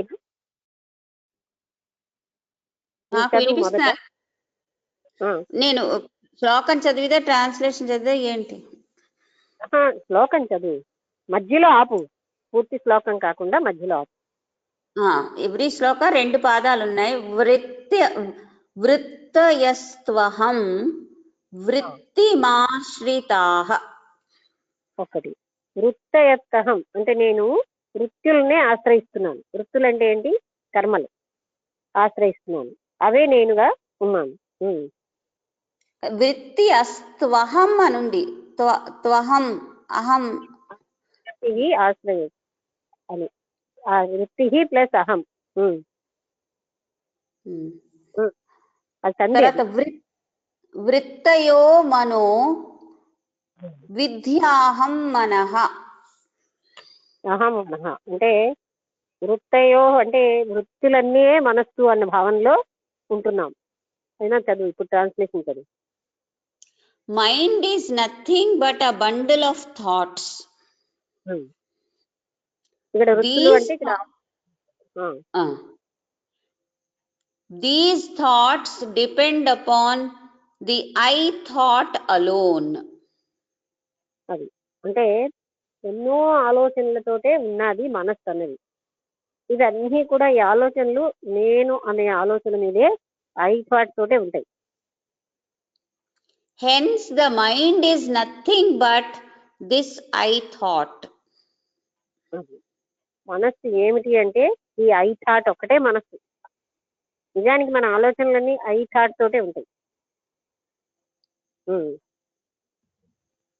Commentary. What is the mind except a continuous flow of thoughts, emotions and images? అసలు ఈ మనస్సు అంటే ఏమిటి? దాన్ని కానీ మనం జాగ్రత్తగా అంటే విచారిస్తే అది ఎన్నో ఆలోచనలు, ఎన్నో రకాలైనటువంటి ఉద్వేగాలు, థాట్స్, ఎమోషన్స్ అండ్ ఇమేజెస్, ఊహలు, మన ఊహాత్మక చిత్రాలు మన మనస్సులో, ఇవన్నీ కలిపితేనే మనస్సు అంటున్నాం. Other than that there is no mind. వాటికి భిన్నంగా మనస్సు ఏమీ లేదు. Look carefully inside and try to find the mind or thoughts, and you simply will not find it or them. It or them. రెండు ఉన్నాయి, it or them. It slash them. లోపలికి బాగా జాగ్రత్తగా చూసుకుంటే ఈ మనస్సు ఏమిటి అంటే అవే ఆ మనస్సు అంటే అవే తప్ప ఇంకేమీ లేదని మనకి పూర్తిగా తెలిసిపోతుంది. Without thought there is no mind, and without mind there is no thought, because after all they are one. ఆలోచన లేకుండా మనస్సు లేదు, మనస్సు లేకుండా ఆలోచన లేదు. Because after all they are one. అవి ఒకటే, ఆలోచన అన్నా మనస్సు అన్నా ఒకటే. Yet there is something called the I. అయినాను ఐ అన్నది ఒకటి ఉంది. This I is the feeling of existence, independent of mind or thoughts. మనస్సుకి ఆలోచనకి అతీతంగా ఎగ్జిస్టెన్స్ అంటే ఉనికితో ఒకటి ఉంది, నేను అన్నది ఒకదాని ఉనికి ఉంది. Next paragraph. You know that you exist as a witnesser of the mind and the mind generated thoughts and emotions. నువ్వు జాగ్రత్తగా చూసుకుంటే తెలుస్తుంది ఏంటంటే ఈ మనస్సుతోటి ఉత్పత్తి అయినటువంటి ఆలోచనలకి, ఉద్రేకాలకి భిన్నంగా నువ్వు ఉన్నావని తెలుస్తుంది. వీటికి అతీతంగా అవి నువ్వు కాదు, వాటికి అతీతంగా ఉన్నావని తెలుస్తుంది. The feeling of that witnesser is a simple and basic existence, the I-ness. అది వీటికి సాక్షిగా ఉన్నావు. ఆ సాక్షితనం అన్నదాన్ని మనం ఐనెస్ అంటున్నాం. నేను అంటే ఈ ఉద్రేకాలు, ఈ ఆలోచనలు నేను కాను, వీటికి సాక్షిగా ఉన్నా, అదే నేను అనేది తెలుస్తుంది. Without the presence of this I-ness, no mind or thoughts can arise. ఈ ఐ అనే దాని ఉనికి లేకపోతే మైండ్ గాని ఆలోచన గాని రానే రాదు. And therefore, this I-ness is primary to everything. అందుకని మనం ఏంటి చేయాలంటే ఈ నేను అనే ఈ ఉనికి భావనే అన్నిటికీ మూలం అని తెలుసుకోవాలి. This I-ness is the source of the mind. ఇదే మనస్సుకి మూలమై ఉంది. నేను అనే ఉనికే మనస్సుకి సోర్స్ అంటే మూలం. It is easy to know this simple fact. ఈ సామాన్యమైన ఈ సత్యం తెలుసుకోవడం మనందరికీ సులువే. Every night we withdraw from the outer world into ourselves and fall into deep sleep wherein there is no mind or thoughts. మనం ప్రతి రాత్రి ఏం చేస్తున్నాం, మనస్సు లేని ఆలోచన లేని ఒక స్థాయిలో మనం విత్డ్రా అయిపోతాం. అంతా మనం అక్కడికే, అంటే అక్కడ మనస్సు ఆలోచనలు లేని స్థితికి వెళ్ళిపోతూ ఉంటాం. Yet on waking up, something, within quotations, something tells us that we slept well or not. We slept well or not. మనం లేచాక ఏదో మనలో ఏదో చెప్తూ ఉంటుంది, నువ్వు బాగా పడుకున్నావా, బాగా పడుకోలేదా, బాగా నిద్ర పట్టిందా లేదా, ఏదో మనలో కొంత సంథింగ్ ఉంది, అది చెప్తూ ఉంటుంది అనమాట. That something is awareness, our I-ness. అదే ఎరుక, దాన్నే మనం ఐనెస్ అంటాం, నేను అన్న ఉనికి. This knowledge is given to us by this I-ness. ఈ జ్ఞానం, బాగా నిద్ర పట్టిందా, బాగా నిద్ర పట్టలేదా అనే ఈ జ్ఞానం మనకి ఈ నేను అన్న ఉనికి వల్లనే సంభవిస్తుంది. This I-ness cannot stay alone for long and seeks to attach itself to some form or other through identification. ఈ ఐనెస్ అంటే ఈ ఉనికి నేనన్నది అవి సహజంగా ఒక్కటిగా ఉండలేక ఏదో ఒక దాన్ని ఆశ్రయిస్తూ ఉంటుంది, దాని గుర్తింపు కోసం. Therefore, as soon as one wakes up, this I-ness is quick to leap up and identify with the body. అందుకే మనిషి లేవగానే ఈ ఐనెస్ తోటి, ఐనెస్ ఏం చేస్తుంది, శరీరంతో నేను అని అంటిపెట్టుకుంటుంది, creating the illusion or false sense that I am the body mind. అందుకని మనకు ఒక భ్రాంతిని కలగజేస్తుంది. అది ఒక అసత్యమైన విషయం. నేనే ఈ శరీరము మనస్సు శరీరాన్ని నేనే ఉన్నాను అన్న భ్రాంతిని మనకి కలగజేస్తుంది. Unless it has been permanently arrested in the spiritual heart through self-enquiry.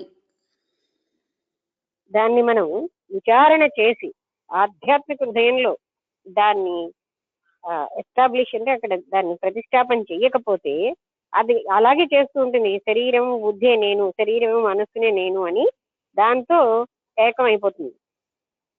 ఎప్పుడైతే మనం విచారణ చేసి తెలుసుకుంటామో అప్పుడు అది మనస్సు నేను కాను, శరీరం నేను కాను అని అది వేరైపోతుంది దానిలోంచి.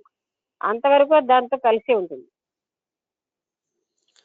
The I-ness that is ready to rush outwards, feeding the body-mind awareness on waking up, is called the I-thought.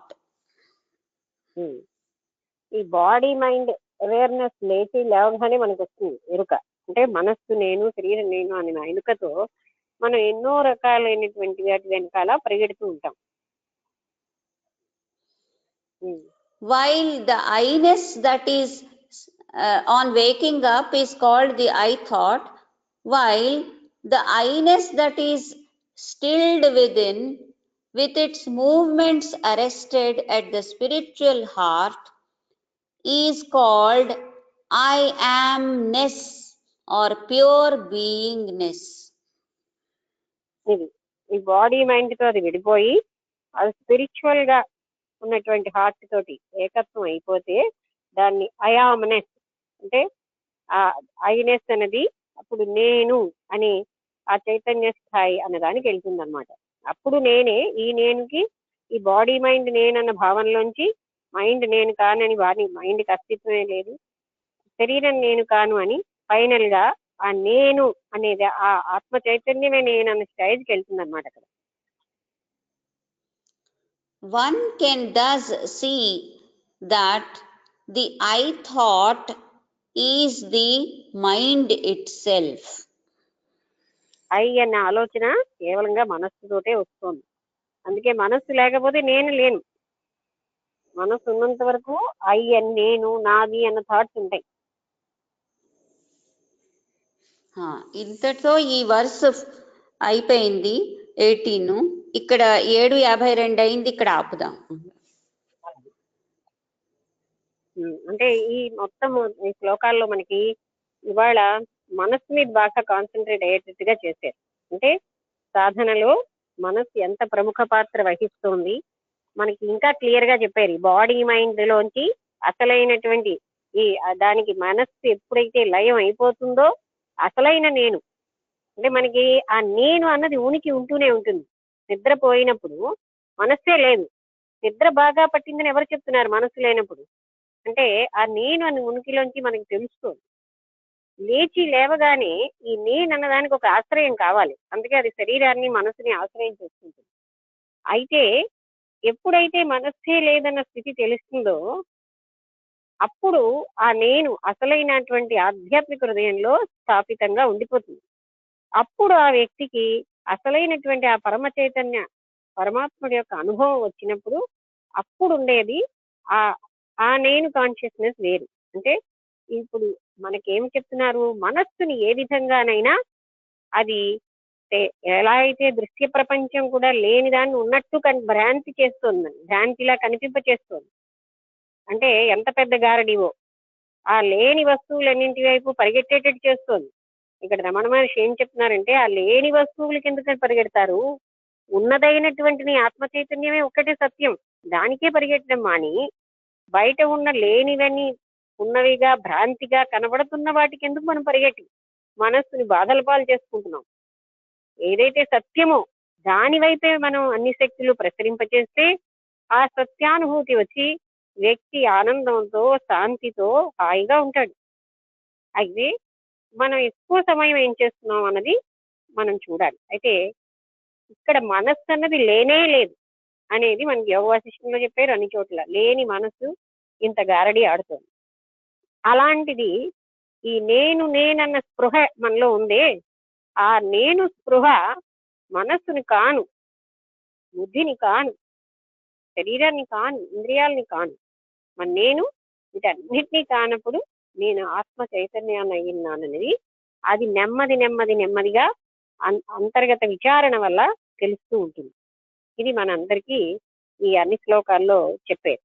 అందుకని మనం కూడా అంటే దృశ్య ప్రపంచం అన్నది త్రిపుర రహస్యంలో చెప్పినప్పుడే మనకు బాగా అర్థమైంది. అసలు లేనే లేదు, దాన్ని దృశ్య ప్రపంచం అంటున్నాం, అంటే కనబడడానికే ఉంది. ఆ లేని దానిలో ఉన్న వస్తువులు ఆర్జన వాటికే మనం శక్తిని ఉపయోగపడుతున్నాం.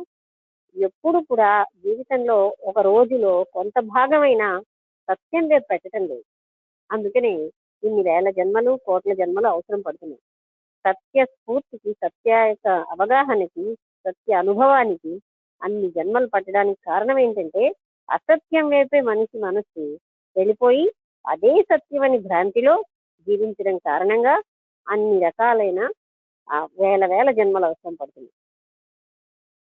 సరే, ఇంకా మీకు మాట్లాడే అవకాశం ఇవ్వాలి కనుక ఎవరైనా మాట్లాడండి. మీకు తెలిసి అవగాహన అయిన విషయాన్ని ఇప్పుడు నాకు ఇది అర్థమైంది అనే పాయింట్ ఎవరైనా మాట్లాడితే నేను ఆనందిస్తాను. ఇవాళ ఏమైనా ఇంతకు ముందు కంటే చాలా మందికి ఒక ఇగో ఉంటుంది. నేనేమిటండి కొత్తగా తెలుసుకోవడం, మాకు అన్ని తెలుసుకున్నదే, అది పోగొట్టుకోవాలని ఆ అహమే మన ముందుకు వెళ్లకుండా అడ్డుతుంది. ఎందుకు తెలుసుకో? ప్రతి నిత్యము ఒక విషయం తెలుసుకుంటూ ఉండడమే లైఫ్ అంటాడు వివేకానంద. కొత్త కొత్త విషయం తెలుసుకుంటూ ఉండకపోతే అది మృత్యువుతో సమానమైన జీవితం అంటారు. అందుకని తెలుసుకోవడంలో చిన్నతనం పడక్కర్లే. అంతా నాకు తెలుసన్న వాడికి ఏమీ తెలియదు, నాకు ఏమీ తెలియదన్నదే ఉంటూ ఉంటుంది జ్ఞానికి. అందుకే అదే మనకి మార్చింది. నాకంతా తెలుసన్న భావనలో ఉన్నానా, నాకేమీ తెలియదన్న భావనలో ఉన్నానా? నిజమైన జ్ఞాని స్థితి ఐ నో నథింగ్ అన్నట్టే ఉంటుంది. అందుకని నాకు తెలుసన్న ఇగో అది అహంకారమే గాని ఆ జ్ఞాన శూన్యతే. విషయాలు 4 బుర్రలో పెట్టుకోవడం తెలియడం కాదు, అది మనం బాగా అర్థం చేసుకోవాలి. 4 రకాలైనటువంటి గ్రంథాలు చదివి ఇందులో కూడా చెప్పారు, 4 రకాల విషయాలు బుర్రలో పెట్టుకుంటే అది బర్డెనే. అది దేనికి పనికి రాకుండా మెటీరియల్ ఇంట్లో పెట్టుకుని స్టోర్ రూమ్ లో పెట్టుకున్నట్టు బుర్రలో అవి స్టోర్ అయిపోతాయి తప్ప దేనికి పనికిరావు.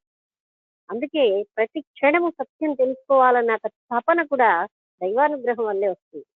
ఆ తపనని జాగరూకం చేసుకోవాలి మనం. ఓకే.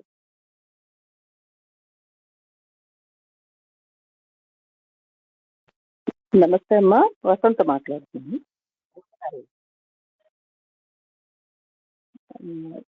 చాలా మామూలుగా మనసుతో ఆలోచించి చేసే మన అన్ని పనులకి మనసు చేసే గారడి, తర్వాత మనసు లేనిది అని తెలుసుకుని ఈ విషయాల మీద ఫోకస్ తోటి సాధన అనేది ముందుకు వెళ్ళడంలోనే చాలా ఉపయుక్తంగా ఉన్నది.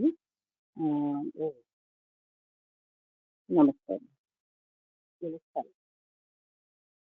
అది అంటే కొంత మనం ప్రతినిత్యము తెలుసుకోకపోతే అది డెడ్ లైఫ్ అండి. ఎప్పుడు నాకు తెలుసని దాంతో ముసు చేసుకోకూడదు. ఇవాళ కొత్త సత్యం తెలిసింది, అది మనం ఓపెన్ గా ఉండాలి. తెలిసే కొత్త విషయానికి ఓపెన్ మైండ్ అంటారు, అది సాధకుడికి గొప్ప అర్హత. ఓపెన్ మైండ్ అంటే ఎప్పుడు తెలుసుకోకూడదు. రామస్వామి స్వామీజీ సకల శాస్త్రాలు తెలుసున్న వ్యక్తి అయినా ఆయన ఏమి నేను చెప్తున్నా చాలా జాగ్రత్తగా వినేవారు. అలాగే కృష్ణమూర్తి పుస్తకం చిన్నది తీసుకెళ్తే ఏదమ్మా చదువు అంటే అన్ని తెలుసుకోవాలి అనే స్థితి ఉండాలి. నాకంతా తెలుసు అన్నవాడు ఎందుకు పనికిరాడు, ఏమీ నేర్చుకోడు. వాడేమో డెడ్ మైండ్ అంటారు వివేకానంద. అందుకే ఆ భావన మనకుంటే పోగొట్టుకోవాలి. ఏమిటి మాకు తెలుసు. అందుకే కృష్ణమూర్తి గారు రిపీటెడ్ గా నాకేమీ తెలియదన్న మనసుతోటే ఉంటేనే మనం అన్ని తెలుసుకోగలం. అంటే అసలైన సత్య అవగాహనకి అటువంటి మనస్సు పనికొస్తుంది. నాకన్నీ తెలుసన్న మనస్సు దేనికి పనికిరాదు. అందులో ఆ పరమసత్య అనుభూతికి అసలు పనికిరాదు. స్థూలమైన వైబ్రేషన్స్ తో అక్కర్లేని జ్ఞానంతో ఉండిపోయిన మనసు ఆ సూక్ష్మాతి సూక్ష్మమైనటువంటి ఆ పరమ చైతన్యావస్థను ఎలా గ్రహించగలదు? నాలెడ్జ్ అనే దాంతో బర్డెన్ అయిపోయింది ఆ మనస్సు. బర్డెన్ అవ్వకూడదు, ఎక్కడికక్కడ వదలగలిగే స్థితి ఉండాలి. ఓకే. హలో అమ్మ, నమస్తే. నేను వర్ధని. చెప్పండి. నమస్కారం.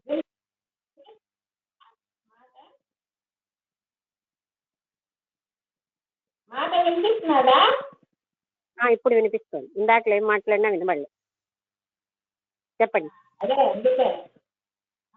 ఈ ఉపదేశం ఇదివరకు చదివాను కానీ నాకు అసలు ఇంతలాగా అర్థం ఉంటుందని అర్థమే అవలేదమ్మా.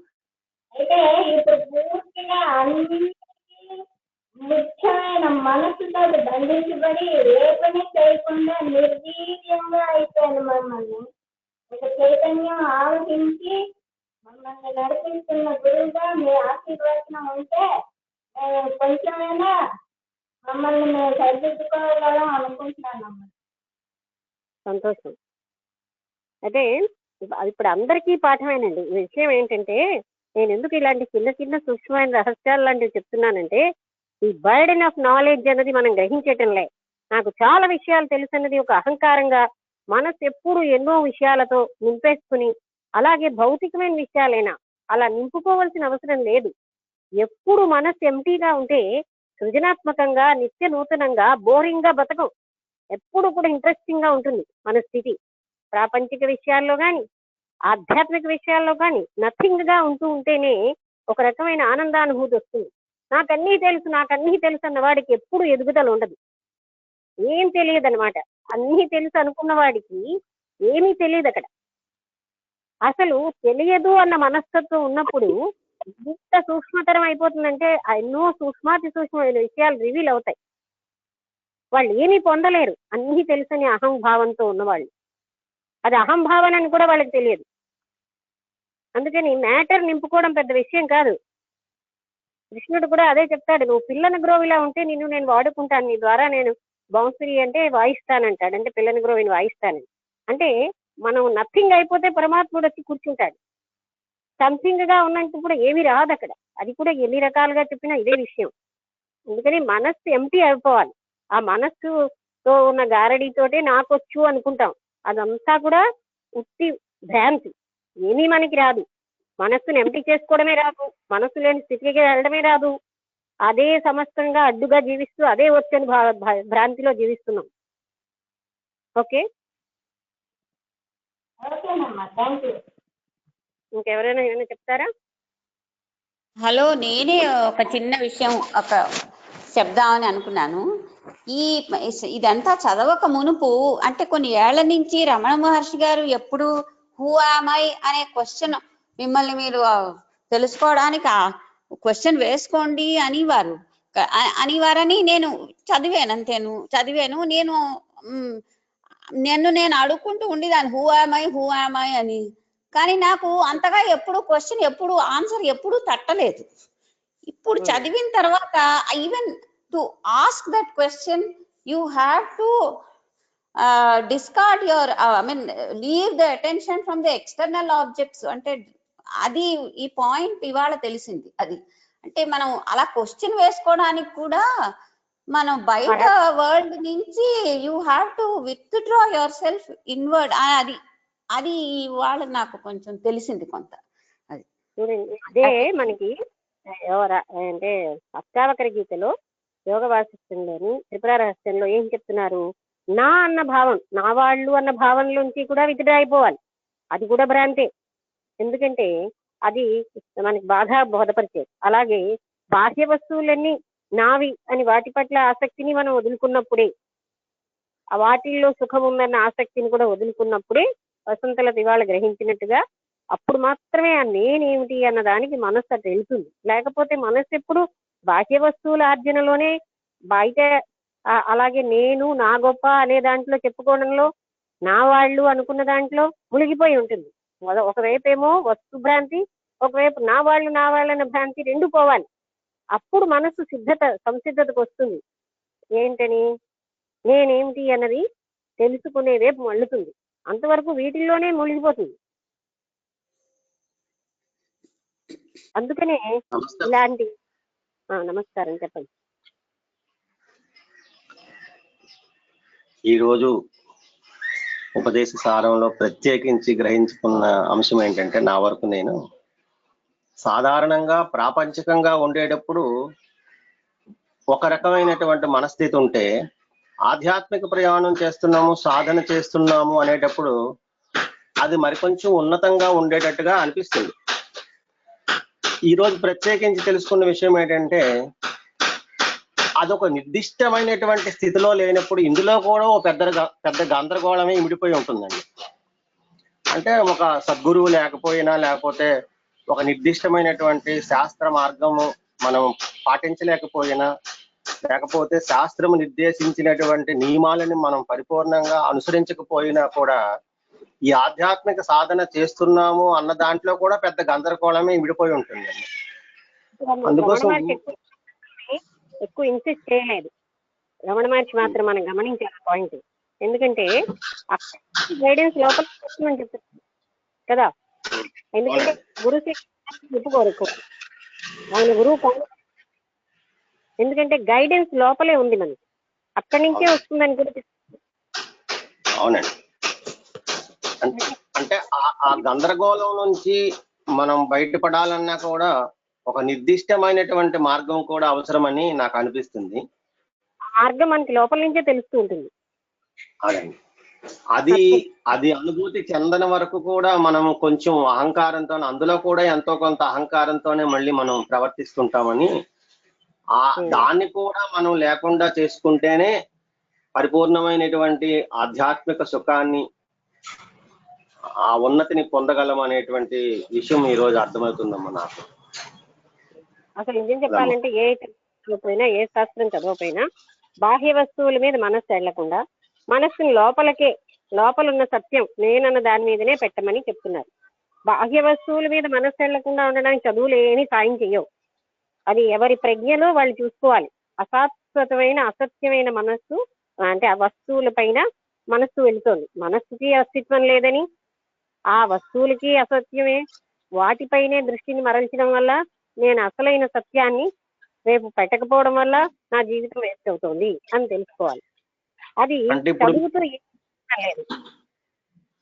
ఇప్పుడు మీరు సత్సంగం చెప్పక ముందు అంటే అసలు ఈ ఆన్లైన్ లో సత్సంగం ప్రారంభం కాకముందు ఎవరికి వారు విడివిడిగా ఉండే సందర్భంలో మా మనస్సులు ఆధ్యాత్మికమే అనుకుంటూ అనేకమైనటువంటి భ్రమంలో కూడా జీవించే సందర్భాలు ఉండొచ్చు. కానీ ఈ 2 మాసాలు సత్సంగంలో ప్రవేశించిన తర్వాత మీరు సత్యాన్ని మాకు బోధిస్తున్న తర్వాత మాలో ఎన్నో ఉన్నతమైనటువంటి ఆధ్యాత్మిక పరిణామాలు సంభవిస్తున్నాయి. అంటే మా మనస్సు మాకు ఇంకా పరిణితి చెందనంత వరకు కూడా పరిపూర్ణమైనటువంటి స్థితిని అందించలేదు కనుక మీలాంటి సత్పురుషుల యొక్క సాంగత్యము వలన ఆ పరిణితి సంభవిస్తుందని మేము అనుకుంటాం. అంటే అసత్యమైనవి వస్తు సామ్రాజ్యం అన్నది మాత్రం పుస్తకం మనకు ఉండాలి. అయితే అలాగనే మనం తెలుసుకున్నాక సత్యం ఇది అని తెలుసుకున్నాక దానిపైన పెట్టండి అని ఇందాక ఒక వాక్యం చెప్పారు. అసత్యం ఈ ప్రాపంచికంగా నా అనుకున్న వాళ్ళు కూడా సత్యం కాదు. అందుకని అటెన్షన్ చాలా మంది చూడండి, నా కొడుకులు ఇంత గొప్పవాళ్ళు అండి, అది పెద్ద ఆస్తిలా చెప్పుకుంటారు. అది ఏమిటి లాభం? వాటితోటి అంత గర్వించడానికి ఏమిటి? అదే మనం చాలా విషయాల్లో వాటిని మనం అంటే వివేకంతో విచారణతోటి తీసి పారేయాలి. అవి అందులో గర్వించడానికి ఏమీ లేదు. అసలు ఈ మనస్సు యొక్క ప్రక్రియలే గర్వించవలసినవి కావు, గర్వించేది మనస్సే. అందుకని దాని నుంచి మనం విడిపడడం అనేది మనం చేయవలసినటువంటి నిజమైన సాధన. అది ఆత్మతత్వం మీద పెట్టడం. అంటే నేనని అనిపిస్తోందిగా, నేనెవరిని అని ఎప్పుడు చూడగలం?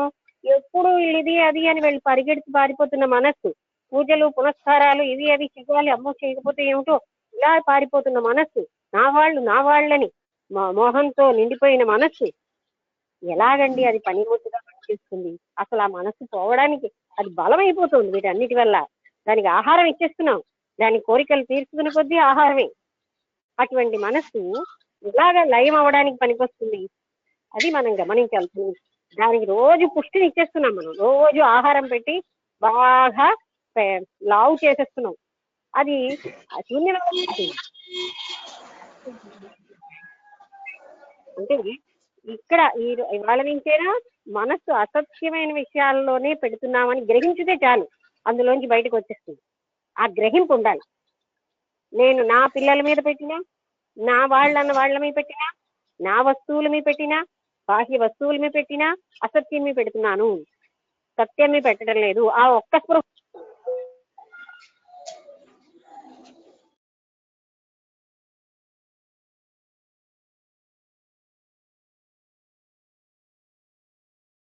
నమస్తే మేడం, నేను రాంబుద్ధుడు అండి. హలో హలో హలో మేడం గారికి ఫోన్ ఏదో వచ్చినట్టు ఉంది sir. Okay sir, thank you sir. Okay sir, okay.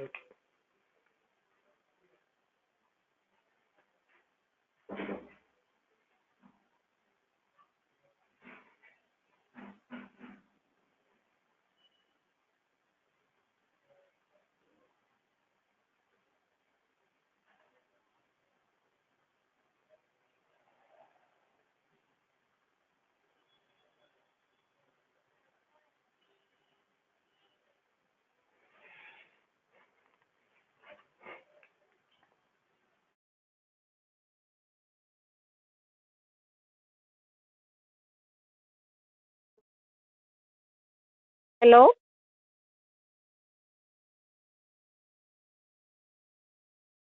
Madam, నేను రాంబుద్ధుడు మేడం. నమస్తే మేడం. నమస్తే.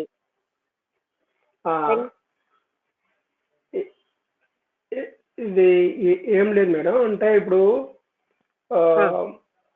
మేము మేము మీ సత్సంగానికి రాకముందు అంటే ఒక 20 ఏళ్ళు కానీ 25 ఏళ్ళు కానీ లేకపోతే ఆ, ఎంతో కొంత టైం మాకు ఆధ్యాత్మికంగా మేము ప్రవేశించిన టైం నుంచి మీ దగ్గరికి రానంత వరకు అంటే అప్పుడు మేము చేసుకుండే పూజలు కానీ పునస్కారాలు కానీ లేకపోతే పారాయణలు కానీ లేకపోతే గ్రంథర పఠనం కానీ ఇవన్నీ చదివేటప్పుడు అప్పుడు ఏమనిపించేది అంటే మేము కొన్ని విషయాలు అన్ని తెలుసుకొని ఇది ఇది ఇట్లా ఫాలో అయితే బాగుంటుంది, ఇది ఇట్లా ఫాలో అయితే బాగుంటుంది, ఇట్లా ఇట్లా అనుకుంటూ ఏదో ఒక మాకు తోచిన విధానంలో మేము చేసుకుంటూ ముందుకెళ్లే వాళ్ళం.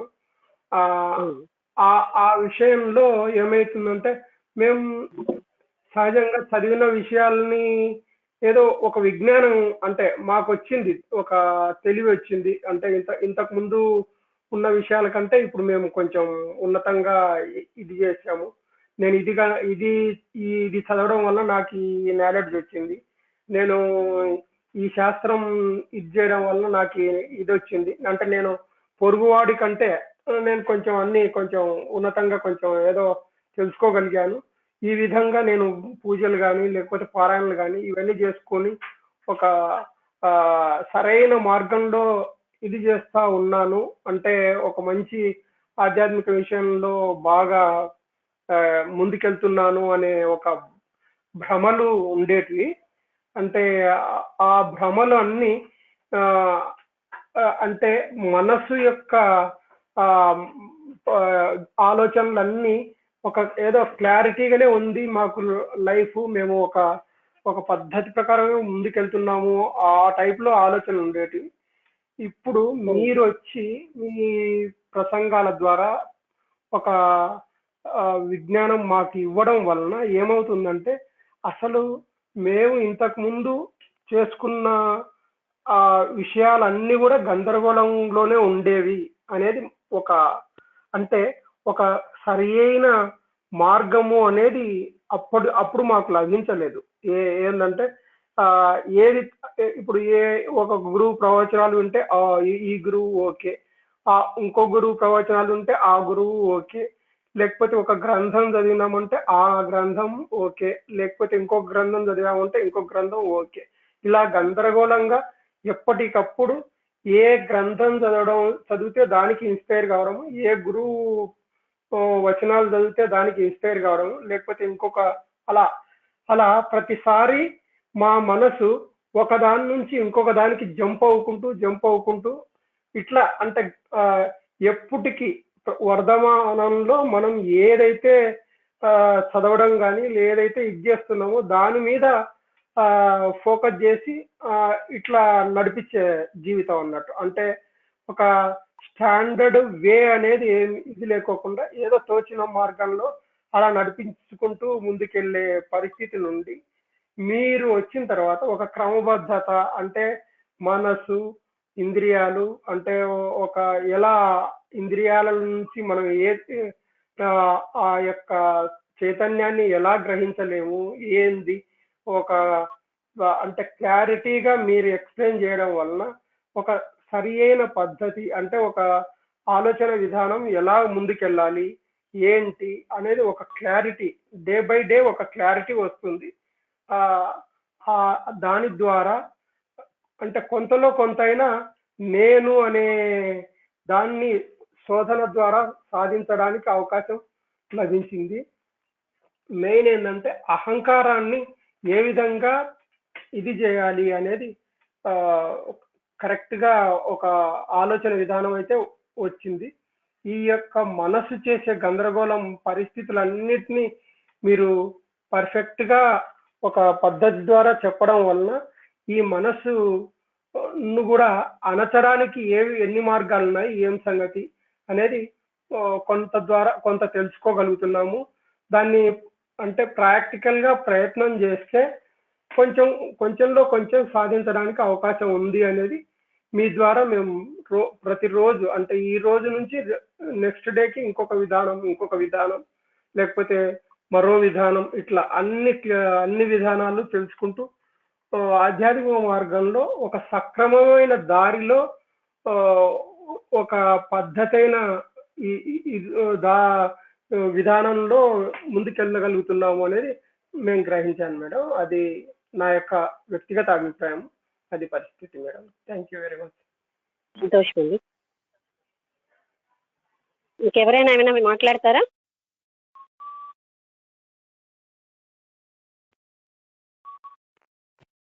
మేడం చెప్పేది ఎంత గొప్ప గొప్ప విషయాలైనా సరే చాలా క్లుప్తంగా సున్నితంగా మెదడులోకి చొచ్చుకుపోయేలాగా ఎంత చక్కగా చెప్తారంటే పెద్ద పెద్ద పీఠాధిపతులు కూడా ఇలాంటివి విషయాల్ని చెప్పరు. ఏదో భజన చెప్తారు, 4 వాక్యాలు చెప్తారు, మధ్యలో కొన్ని జోకులు వేస్తారు. నేను చూసిన అనేక సత్సంగాల్లో ఇవే గమనించాను. ఇంత సూటిగా సూక్ష్మంగా తల్లోకి చొచ్చుకుపోయేలాగా చెప్పేవాళ్ళు అరుదు లేరనే నేను అనుకుంటున్నాను నాకున్న జ్ఞానంలో. అంటే అవి సూక్ష్మమైన విషయాలే, అసలే లోడ్ చేయడం కాదు. ఆధ్యాత్మిక జ్ఞానమే లోడ్ కదా. ఇంకా పెద్ద పెద్ద పదాలతో లోడ్ చేసి మిమ్మల్ని అందరినీ బాధ పెట్టకూడదు కదా. అందుకని ఆధ్యాత్మికతకి ప్రాక్టికాలిటీకి ఒక వారధి లాగా మనం, అంటే ప్రాక్టికల్ లైఫ్ లో మన ఆర్జించిన ఆధ్యాత్మికత రిఫ్లెక్ట్ అవ్వాలి. అందువల్ల నేను అలాంటి సులువు పదాల్లో చెప్పడానికి కారణం. తర్వాత వసంత్ గారు కూడా ఏ విషయమైనా తప్పు అని తెలిస్తే హత్య అవ్వకుండా కరెక్ట్ చేసుకుంటున్నారు. అది మనిషి చేయాల్సిన పని, అంతేగాని అహంకరించడం కాదు. నాకు చెప్పారా, నన్ను తప్పు పట్టేరా అనుకోకూడదు. అది సాధకుడు ఉండవలసిన లక్షణం. తప్పు అని చూపెట్టిన దాన్ని వెంటనే తెలుసుకుని కరెక్ట్ చేసుకోవాలి. చేసుకుంటే మనకి మంచిది. లేకపోతే మనస్సు లోడ్ పెరిగిపోతుంది. ఏ మనస్సునైతే లయం చేసుకోవాలో దాని లోడ్ పెంచుకోకూడదు. మనకి ఇప్పుడు ఇన్ని గ్రంథాలు ఏం చెప్పాయంటే ఈ మనస్సే అడ్డు. రామబుద్ధుడు గారు కూడా చాలా బాగా వివరించారు. అంటే ఇంతకు ముందు వివరాలు విన్నా, ఇప్పుడు మీరు ఇది రైటా కాదా అన్నది తెలుసుకోవడానికి మీ ఆత్మ మీకు చెప్తోంది ఏది సరి అయింది ఏది కాదు అనే జ్ఞానం. ఇంతమంది రమణ మహర్షి దగ్గర ఎందుకు వెళ్ళారు? మనస్సు యొక్క అనిశ్చితత్వాన్ని చూపెట్టారు. ఆ మనస్సును లయం చేయాలని చెప్పారు. ఆ మనస్సే అన్ని గారడీలు ఆడుతోందని చెప్పారు. ప్రాపంచిక వ్యవహారాల్లో ఉన్న మనస్సు అంతర్ముఖంగా ఉన్న సత్యాన్ని తెలుసుకోలేదని చెప్పారు. అంటే మనం కనీసం ఆ అంతర్గత సత్యం తెలుసుకున్నా లేకపోయినా అసత్యం వైపు పెట్టే మనసు అన్న అవేర్నెస్ తో జీవిస్తే చాలు. అంతే అంటారా? నమస్తే మేడం, నేను అనురాధ.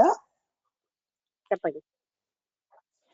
మీరన్నది 100కి 100 నిజమమ్మా. మనం అసత్యం వైపు వెళ్తుంటే సత్యాన్ని ఎప్పుడూ గ్రహించలేము. ఇంకొకటి ఏంటంటే, మనకు తెలుసు అనే అహంకారం ఉన్నంత వరకు ఎదుటి వాళ్ళు చెప్పింది వినము, అర్థం చేసుకోవడానికి ప్రయత్నించమమ్మా. ఇది చాలా బాగా నచ్చింది నాకు. మీ ప్రవచనాలతోనే ప్రొద్దునే ప్రశాంతత లభిస్తుందమ్మా. ఇదైతే అంటే ఇన్ని సంవత్సరాలు కొంచెం ప్రాపంచిక విషయాల మీద మనసు మరలేది, అశాంతిగా ఉండేది. ఇప్పుడు మనసు మరలకుండా ప్రశాంతంగా చాలా బాగుందమ్మా మీరు చెప్పే విషయాలు. తర్వాత అనిబిసెంట్ లాగా ఇది సత్యం అని తెలిసిన దానికి ఆవిడ జీవితం అంకితం చేసేవారు. మనం కూడా అశాశ్వతమైన అసత్యమైన వైపే మనసును పెట్టి ఏమోని అసలైన ఆనందం రాలేదంటే ఎలా వస్తుంది గనక విషయాలు ఎన్నో విషయాలతో జ్ఞానం నింపుకోవడం పెద్ద కాదన్న విషయం మనం గ్రహించాలి. బుర్రలో ఎన్నో విషయాలు నింపుకోవడం, కంప్యూటర్ చిప్పుకున్నంత జ్ఞానం మనకెక్కడుంది? ఒకవేళ విషయాలే నింపుకోవడం ఎక్కువైతే రోజు కంప్యూటర్ చేయాలి. కానీ విషయాలు నింపుకోవడం ఎక్కువ కాదు. ఆ విషయాలలో ఎసెన్స్ ఏదైతే ఉందో ఎక్కడికక్కడ. నిన్నను కృష్ణమూర్తి గారి లెక్చర్ పెడతాను. అందులో ఏం చెప్పారంటే, జ్ఞాన అనుభూతిగా చూడండి, నేను హింసాత్మక తత్వం పోగొట్టుకుంటాను, ఆ రేపటి లోపల అది పెరుగుతుంది. అది ఏ క్షణం చేయాల్సిన పని. అందుకని ఏదైనా రేపటి నుంచి అసత్య భావం వదిలేస్తానంటే అవ్వదు. ఈ క్షణమే మనను, అది మన లైఫ్. ఓకే, సంతోషం అండి.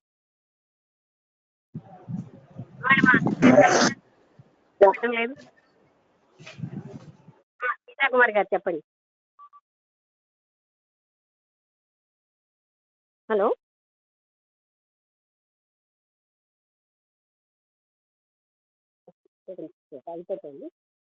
హలో, నమస్తే మేడం గారు.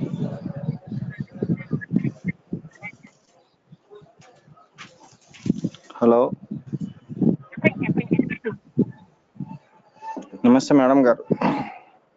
నమస్తే. నా మాట వినబట్టం లేదా? వినిపిస్తుంది మేడం.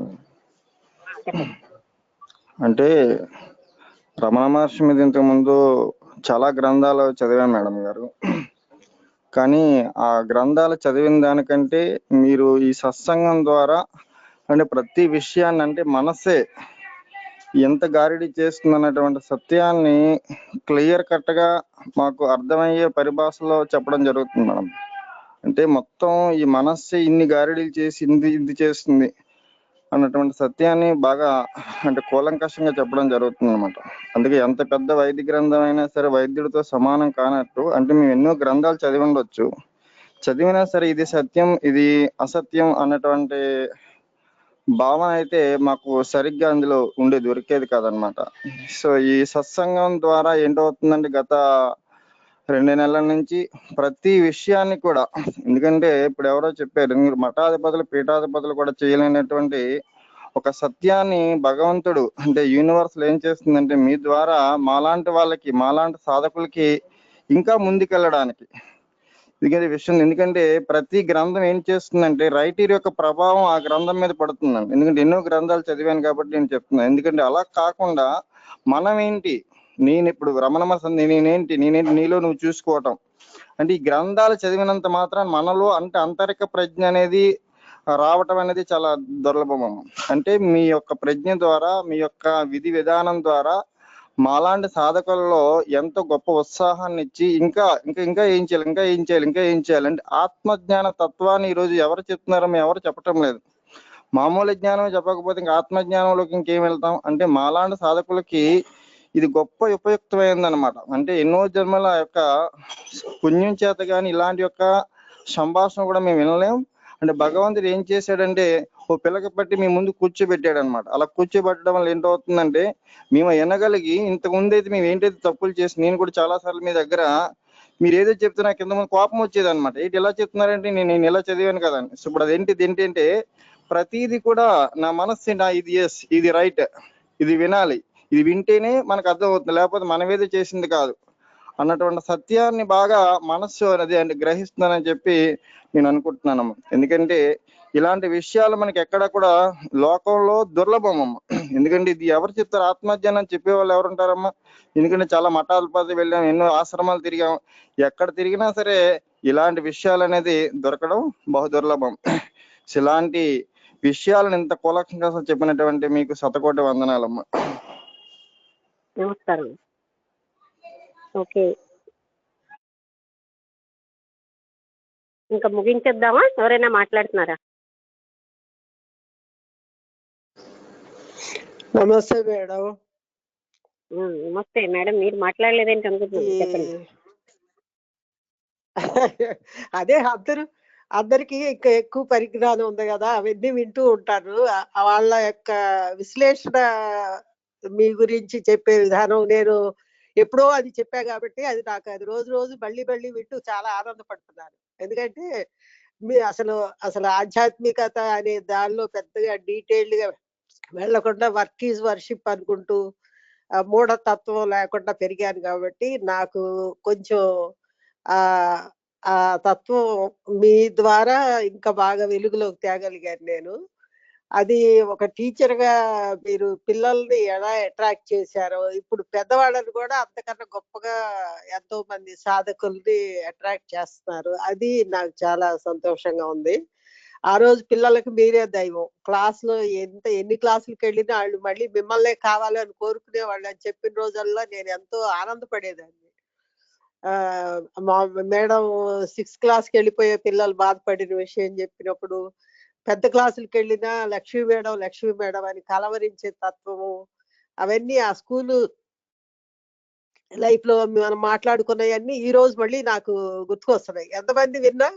ఎంతమంది గురువుల దగ్గర విన్నా, మీ దగ్గర విన్నా క్లారిటీ గాని, మీరు చెప్పే ఈ ఆత్మ జ్ఞానం గురించి తెలుసుకున్న విషయాల్ని, ముఖ్యంగా వాటిని మనకి ఎలా అన్వయించుకోవాలి, జీవితంలో ఎలా మనం పైకి రావాలంటే ఆ క్లారిటీ ఆఫ్ మైండ్, దాని గురించి ఈ మనసు, ఈ బంధనాలు, నేను, నా ఆస్తి, మనుషులు, చుట్టాలు, పక్కాలు, ఈ గొడవల్లోనే పడిపోయి మనం ఊరికే మైండ్ నింపేసి వేస్ట్ గానే జీవితాన్ని గడుపుతూ రియల్ ఆనందం అనేది అసలైన ఆత్మజ్ఞానం గురించి తెలుసుకోకుండా ఎలా బ్రతికాము ఏంటి అనేది ఇప్పుడు క్లారిటీ వచ్చిందని అందరూ చెబుతూ ఉంటే మళ్ళీ నేను బాగా ఆనందిస్తున్నాను అనమాట. అందుకనే నేను ఎక్కువ మాట్లాడకుండా వింటూ అందరూ చెప్పే విషయానికి నేను ఓకే చేయగలుగుతున్నా.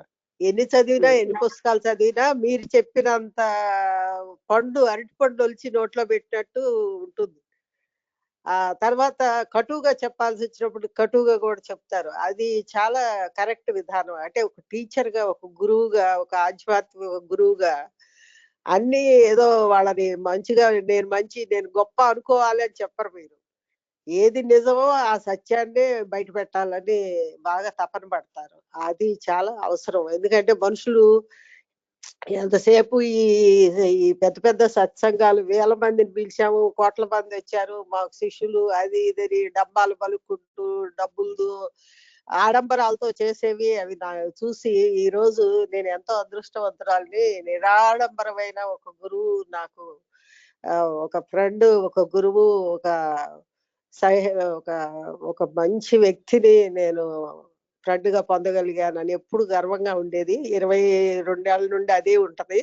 ఈరోజు ఇంతమందిని మీరు చెప్పేదాన్ని ఎంత చక్కగా వింటున్నాం, ఎంత బాగుంది అని చెప్తున్నప్పుడు నాకు ఇంకా ఆనందం పెరిగిపోతూ ఉంది. ఆ విధంగా నేను కూడా ఈ బంధనాల నుండి కొంచెం విముక్తి చెంది, అని గొప్పలు చెప్పుకోవటం అది లేకుండా ఆ నిరాడంబరతని ఇంకా కొంచెం ముందుకు తీసుకెళ్ళాలి. ఇంకా ఈ జీవితంలో ఇంకా కొన్ని రియల్ ఆనందం పొందాలి అనే దీనిలో నేను ఈ ఆధ్యాత్మిక పుస్తకాల గురించి ఇంత డీటెయిల్డ్‌గా ఫస్ట్ టైమ్ ఈ 2 నెలల నుండే వింటాను. అంతకుముందు ఏ బుక్‌ని నేను చదవలేదు. వెళ్ళలేదు. కాకపోతే అందరి ఫిలాసఫీ టచ్ చేశాను.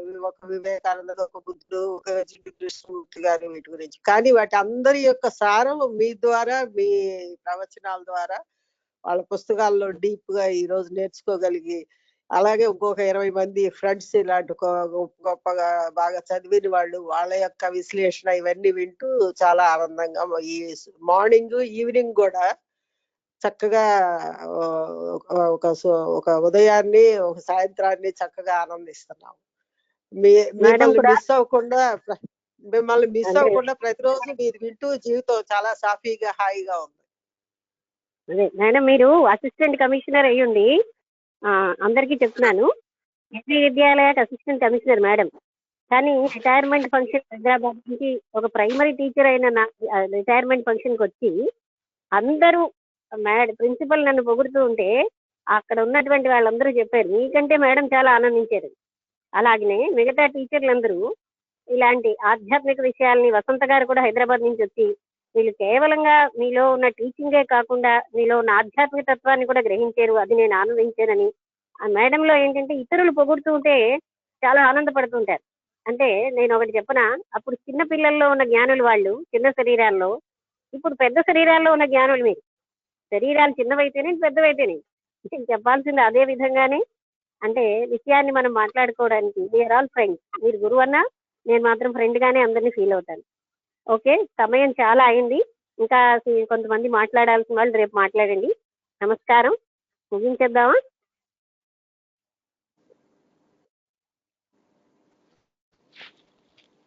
ఓకే.